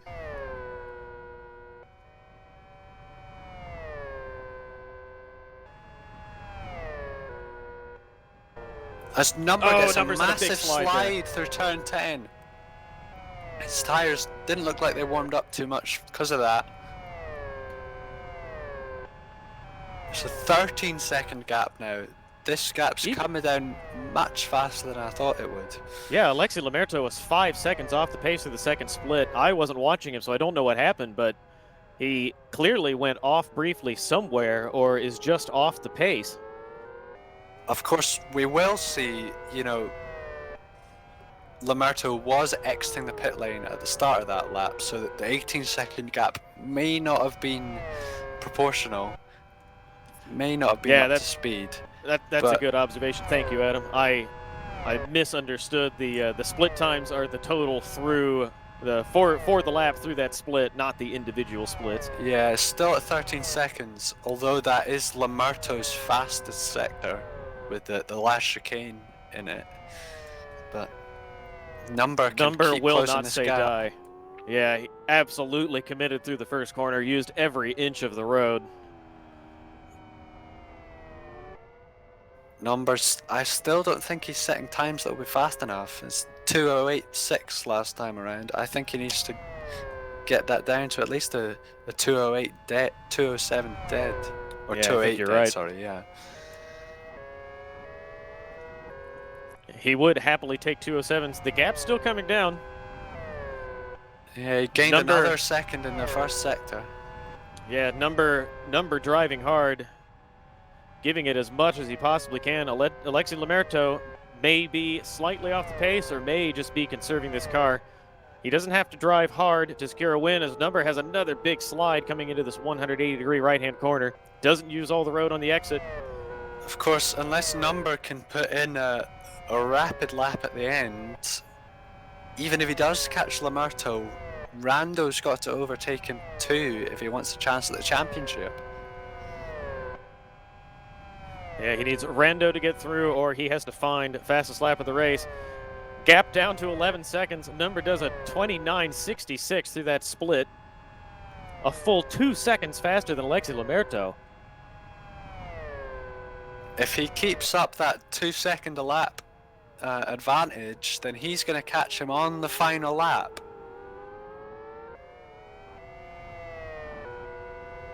Yeah, I think the tyre difference is the big factor here. The R4s are just too slow.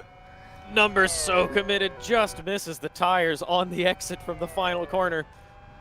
A 2:07.82, trying absolutely as hard as he can, 100% committed, down to 10.6 seconds. Rando's time was only 0.02 slower than Number's, so Rando's coming with him. Oh, Number's gone ever so slightly wide. He's committed everywhere on the circuit, bites off a little bit more than he can chew in the first corner. Managed to avoid going onto the grass. Adam, tell everyone, you certainly know better than I do, just how heroic Number has to be on the brakes going into these hairpins from full speed, because he's playing with Mouse. Yeah, Mouse in these cars got to be crazy to do that anyway, but the brakes, you know, in F1 cars you've got to have such modulation on the brakes. With Mouse you've got none of that. He will have brake help, which is an option that you can take in the Live for Speed options, but even with that it's gonna be hard. I am just stunned. Yeah, Travis, I think you've misled me. Number is on wheel. I've just checked in the connections list and I've got a W there, not an M. Yeah, that was a misread Number by is me. wide through turn 10. He's just pushing it a bit too hard. Still manages to do a 30.1 through there. Rando bearing down on him though, easily within 1 second. I think if Rando had any heart, he would let Number go for the now. Although maybe he's in Lamerto's camp. I think if Rando's a champion and he wants to take the race when he was denied a couple weeks ago, that will not be in his mind at all. Yeah.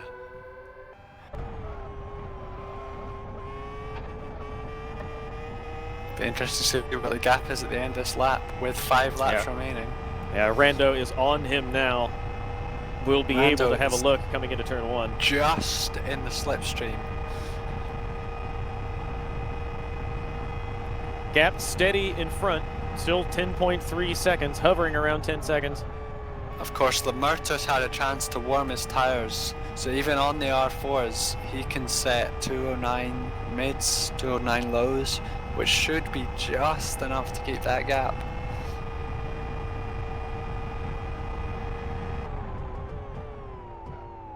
Yeah, Number a bit wiser through the first corners. This time goes a little bit deep into the hairpin.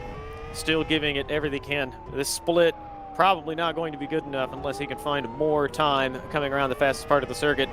But now, under pressure from Rando, he has it ahead and he has it behind. Brings the gap down below 10 seconds while he's got Rando in his mirrors. Number under the most pressure we have seen from any driver yet in this competition. Needs to find the race win in order to take the championship. Also needs to find the fastest lap of the race and needs to keep Rando behind him. Has not yet succumbed to the pressure, is rising to the challenge, giving everything he possibly can, trying to find the race win and the championship.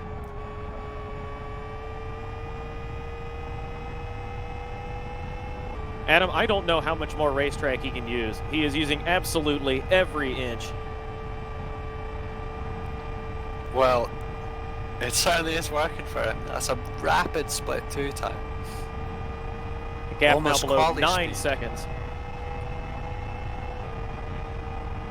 But he does need faster pace. He's only gained a second this lap so far. He needs to be 2 seconds ahead each lap.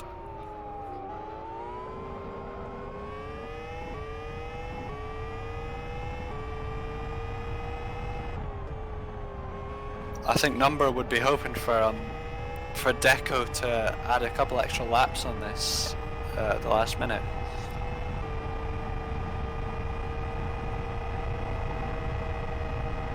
Yeah, I think he'll probably use Rando here, get the slipstream to buy a little bit more top speed and maybe give himself a little bit of extra time. He's going to have to make this stick on the outside. Rando gives, Number commits to the corner, down to the curb, all the way out to the exit. Absolutely committed, driving as hard as he possibly can.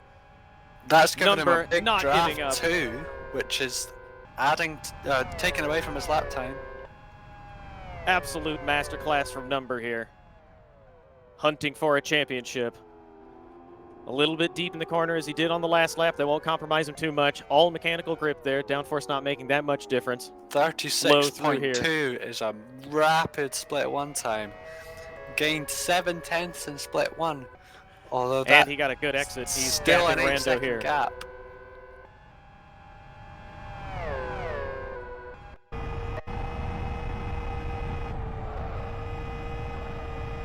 So yeah, he needs to be gaining over 2 seconds a lap now, and it's just not coming to him. He needs to be setting fastest lap after fastest lap, and he's just not doing that. He's in the 07s, but he's not in the low 07s, which is where he needs to be. Awfully quick through here this time through. Split time 29.2. Number massively committed. The gap now down to 7.3 seconds. Yeah, Number can smell blood. Unfortunately, I don't know that he can smell a favorable clock, but he is not giving up. Yeah, 1.6 seconds faster this time around in split 2. Of course, Lamerto is fast in this final split, but is he fast enough to keep that gap as high as it needs to be? Number so late on the brakes into the hairpin and into this chicane, just misses the tires on the left, bringing the car wide to the right. Brilliant exit out of this corner, comes across the start-finish line to set the fastest lap of the race at 2:07.1, just under 7 seconds clear of Alexa Lamerto, not giving up. 3 laps remaining on circuit. Number is in the hunt, trying absolutely as hard as he can. Does not mind Rando behind. Absolutely committed to the first corner, going wide, just has to breathe the throttle to keep the car sticking. Adam. Amazing fastest stuff lap from after fastest lap. That's what I amazing said. stuff from Number, not giving up. You absolutely called it. He'll try to do it again on this lap. Number setting qualifying laps, looking for a championship. He's done the fastest lap, which he needed. Now he has to find the lead of the race, but it is awfully far up the road. Still 7 seconds, 6.2 seconds now. Alexi Lamerto has over Number. Number can smell blood. He has the clock in his favor now. He has to set qualifying laps to find the lead of the race. Apparently, I'm hearing my ear, he needs to beat that time every lap. And certainly with that split 1 time, it's going to be close.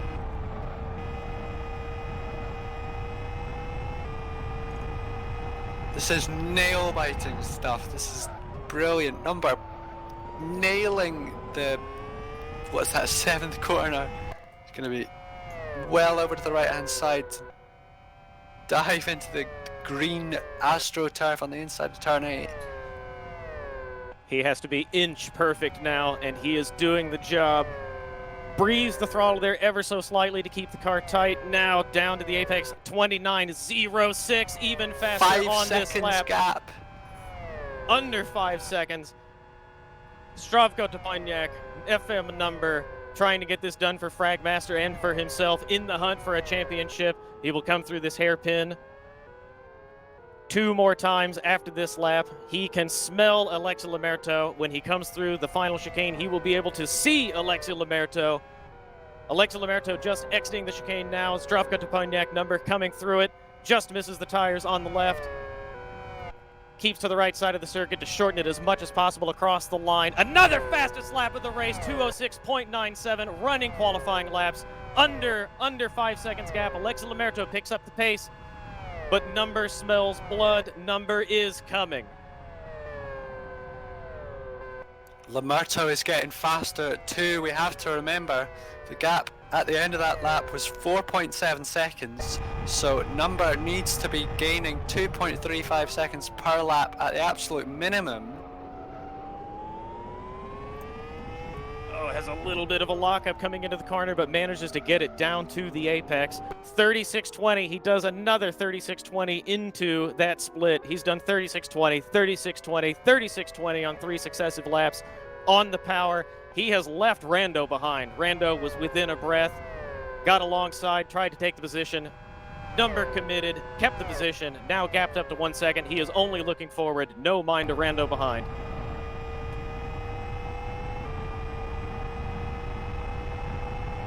Maybe it's Rando that's spurring him on. As soon as he made a little mistake and Rando caught up, Number has been faultless.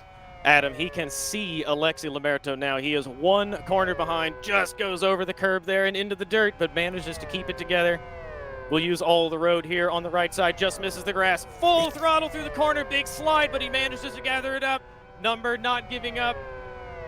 That could have been the mistake, Travis. That could have been the mistake that cost him the win, because that's going to slow him all the way down, all the way along this back straight. He will have lost maybe 4/10 because of that. Oh, he's a little wide there too. He will have had a little bit of dirt on the tires, flat spotted them.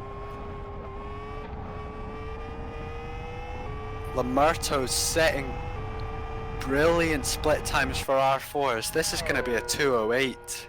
Indeed it is. A 2:08 on R4 tires is unheard of around here. Number still on a 2:07, quite a bit quicker. Rando takes the fastest lap of the race. Number needed the fastest lap in order to take the championship, and Rando just steals it away from him on the final lap, on the penultimate lap. Number needs to set the fastest lap of the race. He needs Alexi Lamerto to make a mistake. He needs to take P1 in order to win this championship. About 2/3 of this lap remaining. Number still not giving up. Committed on the brakes here. He can see Alexi Lamerto. He can see his championship. He needs the fastest lap of the race, and he needs to make a pass that is getting away from him. A 10th off his benchmark time. Into that split. Under 3 seconds the gap now. Number needs to find the time. He will be absolutely committed through this final lap, praying for a mistake from Alexi Lamerto. The amount of pressure Alexei is having at the moment must be immense. He has to be inch perfect here.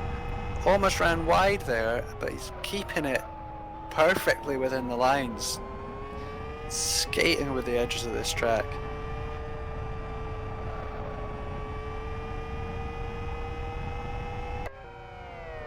Number still not giving up, committed through these corners. Over the curb on the right, using all of the road on the right side over the curb. Through the rubber in the middle of the road. Manages to keep the power down. A little bit of a slide. 29.21 will not be good enough, but he is within 1.7 seconds of Alexi Lamerto. He needs Alexi Lamerto to make a mistake in these final 2 corners, or it's all going to be over, and he still needs to set fastest lap of the race. Heroic effort from Number, but it is getting away from him now, coming into the penultimate corner. He can see Alexi Lamerto, but it may not be enough. On the power, Alexi Lamerto coming into the final chicane now. Over the right, over the left, past the tires. Alexi Lamerto keeps the lead of the race and will win, will be the driver's champion of the MRC BF1 League by a breath. Stravka Toponiak, Number. We should have, Adam, we were too excited to call out the poll. I assume somebody posted it in the chat. Number probably on for driver of the day. If he had 2 or 3 more laps, I think he would have caught Alexi Lamerto, but he just didn't have enough time to get it done. Absolutely heroic effort from him, blistering laps at the end of the race to try to catch Alexi Lamerto, but not quite enough. Alexi Lamerto is the champion on 3 participations out of 5 events, 3 wins from 3 with 1 fastest lap. Well done to him. That's mental stuff, simply insane from Lamerto and Number and Rando, all running similar strategies. I thought Rando was out for the count earlier because he was running a weird fuel strategy. He'd already pit twice by lap 20. Yeah, But he stunning pace from him at the end. Absolutely mental. Very much a worthy season finale, really going out with a bang. And we had highs and lows along the way, and some exciting running all the way, but an incredible climax to this series. We had excitement early. We anticipated that it would be exciting through the running because of how the championship points had shaken out, but I don't know that we could have predicted this. Brilliant finish. Well done to these drivers under immense pressure. Nobody cracking. Congratulations to Alexis Lamerto.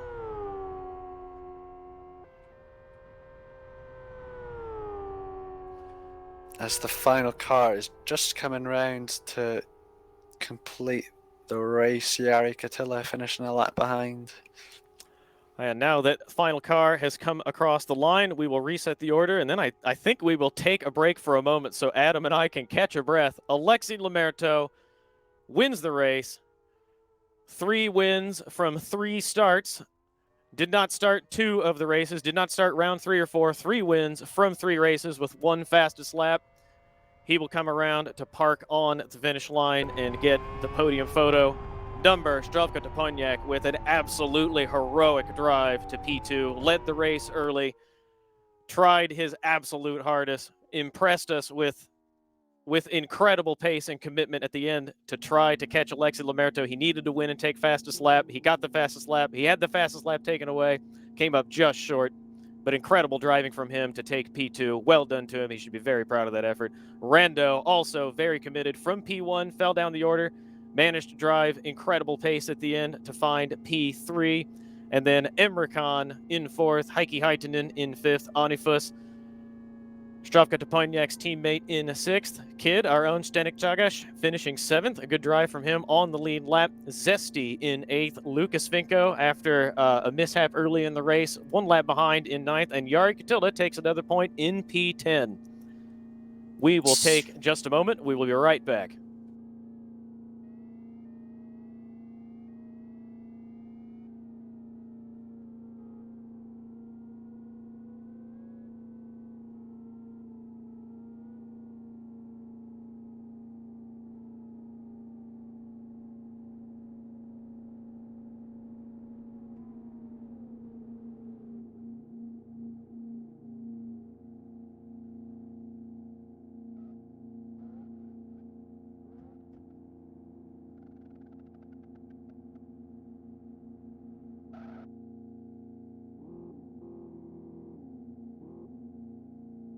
Top 3 just lining up on the start finish straight to get the podium photos. Very worthy, deserving podium there indeed.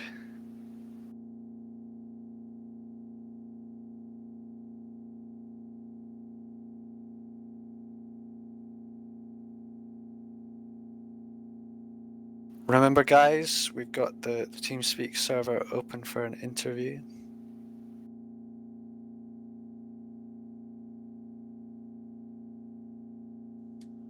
Podium finishers there. We'll have a look at the team's championship standings. We talked a lot about the drivers' championship for the entire running and got a very exciting finish. I believe I believe Number sealed the team's championship for Fragmaster pretty easily, but we will double check on that before we commit to it.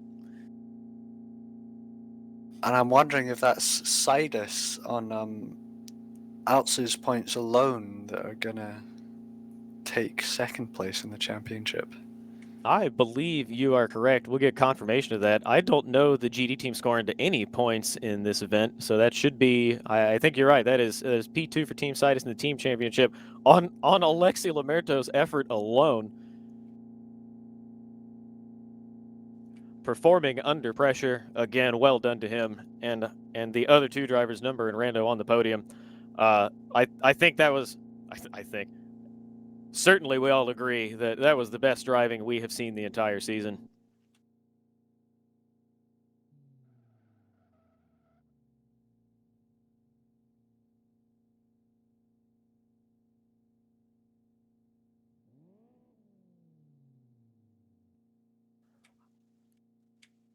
All right, in the commentary box, we have the star of the race, the man who came up just short but wowed us with that incredible performance, Stravka Topolyak number. You have to be a little disappointed that you didn't have 2 or 3 more laps to get it done, but you have to be proud of that. We were stunned by your performance at the end of the race. Absolutely marvelous driving. Oh, hello guys. I think the star of the race has to be also with his pace on our force. I just tried to do my best to catch him, but yeah, I did a few mistakes in that last stint, but that was probably because I went all in. I think I went all in last 6-7 laps when I realized that maybe I can get him if I do like very fast laps. Yeah, kind comments from you about him. Yeah, certainly not to take anything away from him. He also had the pressure on and performed. So well done to him. Yeah, we had in our ears. Elmo was in our ears. Looking around and trying to understand the complexion of the late race. And I remember him saying, with about 5 laps to go, that you had to do qualifying laps, and then you started doing qualifying laps. How did you feel like you had it in control? Were you on the ragged edge? How did you manage that? But I think that the last stint felt a bit more under control than the first stint with R4s. That was just first stint was crazy, and I think that if Lamerto had managed to pass me in the first stint, I'd lose the race by a lot more than it was in the end. My setup wasn't really good for the R4s, and I was just all over the place. On the low fuel with R3s, it was not risky. It was just a car had the pace, so I had something to lean on, and I leaned on it. I think to the end. That was the pace that the car is. There's nothing more in it. I think. Why did you start on R4s, whereas I see Lamerto and some other drivers around you decided to start on R3s? Was there any reason to that, or did you just decide you would start on R4s randomly? I was 100% sure we will have a virtual safety car or a safety car, and I wanted to get R4s out of the way. So if we get a late safety car, I have R3s, and I'd rather have R3s on a safety car than R4s. And even one virtual safety car would help me because I would be able to pit and get rid of R4s and save time. But yeah, somehow everybody kept on the track. I mean, I'm happy. Yeah, you made that prediction to me in chat before the race, and it almost came for you. It was I had the Christian Shinachki. Sorry, pardon me. Christian Shinachki had beached it in the gravel early in the running and just barely managed to get out of the gravel. I think he very nearly got you that race win, but he was just able to get away. So a good prediction that just barely didn't pan out for you. Yeah, I saw his car damaged. Yeah, I mean, you gotta. I know that Lamerto is really fast. I expected him to be a bit faster than he was, but uh, I think overall he had faster pace than I did. It's just that he didn't overtake me on first stint. That kind of ruined his race time. Well, once again, well done to you. Stunning driving. We were so excited and felt so privileged to watch that. That was great driving. And you should feel very proud. And thanks for joining us in the commentary box. We really appreciate having your thoughts. Um, On the stream now, we've got the provisional championship standings after round 5. No reason to believe that these will not ultimately be the final standings, but Stewart's still reviewing events during the race. At the top, Alexi Lamerto, 3 wins from 3 starts, 76 points in position 1. He is the champion of the 2020-2021 MRC BF1 League. Zdravko Toponiak, number, just misses out on a championship after a heroic drive in P2 on 62 points, 14 points clear. He does secure the team's championship for Fragmaster with those points. Christian Shanatsky will finish 3rd in the championship with 53. Rando, also a very committed, very impressive drive in this event. He was robbed in round 3 of a win by his internet connection. Recovers today to drive very impressively, put on a great show for us, finishes 4th in the points. Sean Lee, not participating today, finishes 5th in the points on 43. And then from 6th on, we have Ember Khan in 42 points, Ronnie Kronpush in 7th, Heikki Haitinen in 8th, Daniel Lukashek in 9th, Lucas Finko in 10th, Ayub Elanuni in 11th, Wojciech Buka in 12th. Our own kid, Stanik Sagash in 13th, 9 points, Yari Katila finds some more points today in 14th, Geffen Jakob in 15th, Jeremias Zanella in 16th, and then further down the order, Lawrence Doherty, Imran Azar, Przemysław Pabian, David Gaj, Tilo Falkenberg, 21st, and the final point scorer, our own Sim Broadcast Tilo, 21st position, 2 points. Looking at the team's standings now,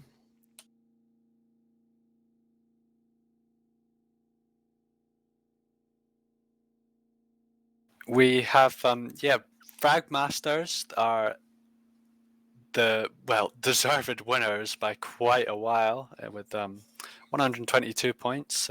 Sidus, as I said earlier, coming up in 2nd place with, exclusively Alexi Lamerto's points there. Their sole driver the whole season, getting 76 points. 36 points behind. GD in 3rd with 53. Race Green Autosports, which was Ronnie Krumpus's team, with 46 points in 4th. 5th, we've got MRC, the hosts of this championship, the people that kindly ran the league, provided the servers, and did the stewarding. And in 6th place, AirTech Newsroom with 43 points. Again, only Nova was the driver for that team. Mizo Shifuto in 7th with 43 points as well. 8th, B2R, Born to Race. 9th, Argentina Turismo. 10th, Team Rock Racing. 11th, Heroes of Racing. And in 12th, World Class Lions, with a couple other teams rounding out the table with no points at all.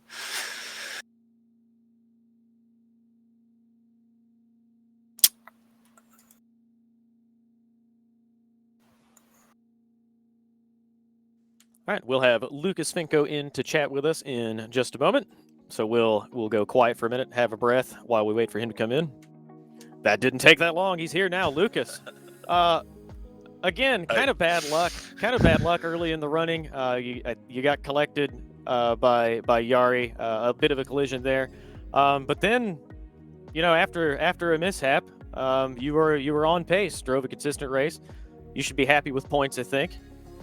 Yeah, I'm really happy with that outcome. I started on R4s because I had a lot of problems with R3s in practice that I thought I was going to run almost the whole race on R4s. And so that's why I went straight to the back right off the start. I had a full tank on R4s, and they just weren't working. They just weren't working at all. They were getting too hot. They were getting too cold. They weren't working. So I changed and I switched to R3s, and then my race just lit up. They worked perfect. They came in the temperature and they worked great. I was catching Yari at a huge rate of knots, like 5 seconds a lap. So I don't know why he battled me so hard. I had to get by him because I was low on fuel. I had to get fast laps in. I went inside. I don't know. I felt like he just didn't give me any room, and I ended up spinning him around. I wasn't happy about it. I'm sure he's not happy about it, but I had to get going. So the second half worked out pretty well, but yeah, I disagree with the penalty, but there's not much I can do about that. Yep, a bit frustrating. We understand that. Reflect on the season. I think you were here for all 5 rounds, were you not? At least 4 of them. Yeah. Am I right? Yeah, that's correct. I'm exhausted. I'm done. This car is so hard to drive, and there's so much anxiety. Even the practice is tough. You get really frustrated. It's so hard to drive this. I'm glad the season's over. I want to go drive something slower, please. Fair enough. I don't know that hard to say if anybody else would be willing to admit that, but I think we all respect your humility. Especially watching the guys out front today and how committed they had to be and how much pressure was on. It looks so difficult. Yeah, this track too, like all the turns are high speed. So if you get something wrong, you're gonna slam into the wall and you got damage. Good luck getting back to the pits. I mean, it's a miracle I didn't hit the wall this race. I don't know how I did it. I was driving really conservative. I just wanted to survive, and I got points for that, you know. So saw a lot of guys spinning off, and yeah, I kept it on the track. And yeah, congrats to the guys in the top. They were charging hard there at the end of the race. I couldn't believe the fastest laps they were turning. Wow, just amazing. Yeah, we encourage you to watch the VOD because it was more exciting for us, I guarantee you. Yeah, I saw a couple of battles up front, right? So I can't wait to watch it. I'll grab a beer tonight. Have a good time. Well, thanks for joining us in the box. It has been a pleasure talking to you every time you joined us here. Well done getting a haul of points. I know a couple of the races haven't gone your way, but you've been consistent. We've been impressed by your driving, and we're impressed by your honesty. We really appreciate that. So thanks again. Thank you, guys. Michael Malik, that you have to feel great about that event. You know, a good start, some rough going in the middle events, and just so exciting here at the end. Like that caps it off so beautifully. How reflect on the season and on this event. Well, hello everyone. First of all, I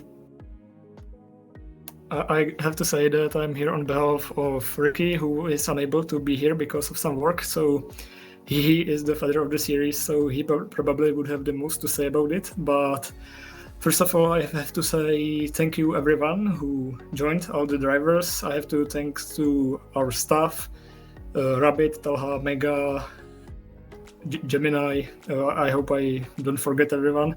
Also, I'd like to say a big thank you to New Dimension Racing team for offering the helping hand with the organization side.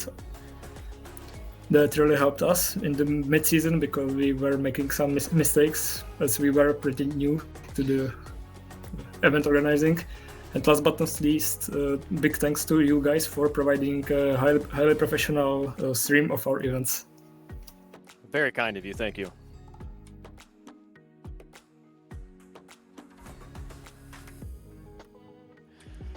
And we agree absolutely on all counts. Did you get to watch much of the race? Yes, I and was it as exciting for you as it was for us?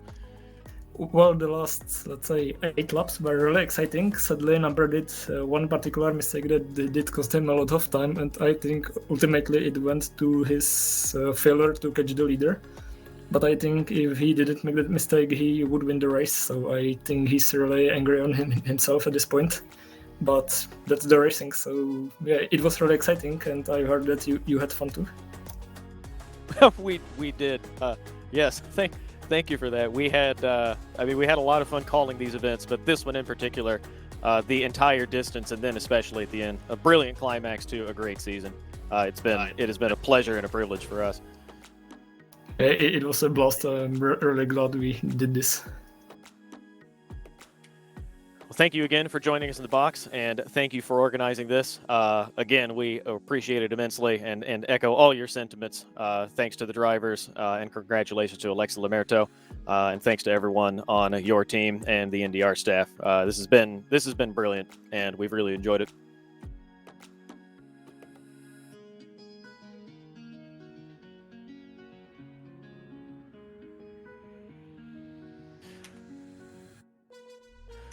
So, coming up later today, we do have New Dimension Racing GT2 Challenge. About an hour, 20 minutes from now is when that goes on.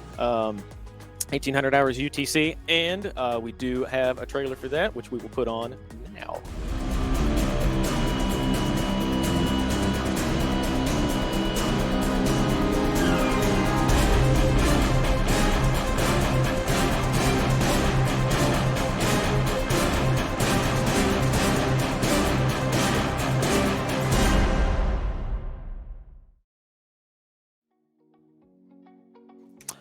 And next week, we have our TFR XL, the first round. It'll be on January 26th from 1800 hours, 50 UTC. That is the XRT at Kyoto National Circuit, KY2. Those of you who were paying close attention will note that I said we didn't have a trailer for this early in the stream. I was incorrect. We do, and we will put that on now.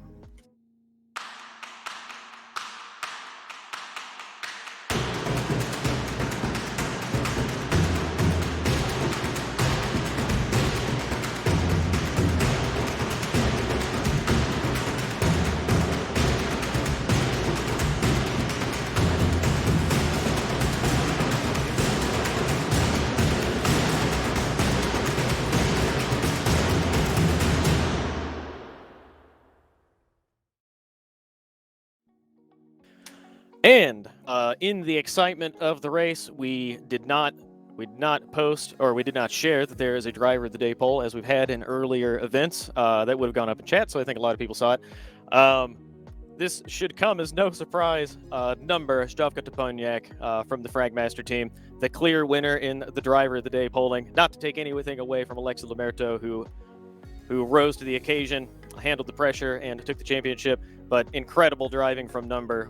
Absolutely amazed all of us. Well done to him. Driver of the day in the final event of the MRC BF1 League. Yeah, I think everyone loves an underdog, and Lamerto has just been a little bit too fast this whole season. So that's why Number had the support of the viewers today.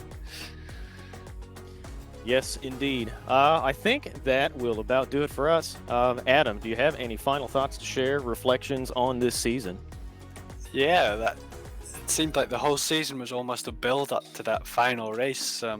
Definitely by far the most exciting race with the most interesting strategy calls, and yeah, I'm very pleased that it went so well.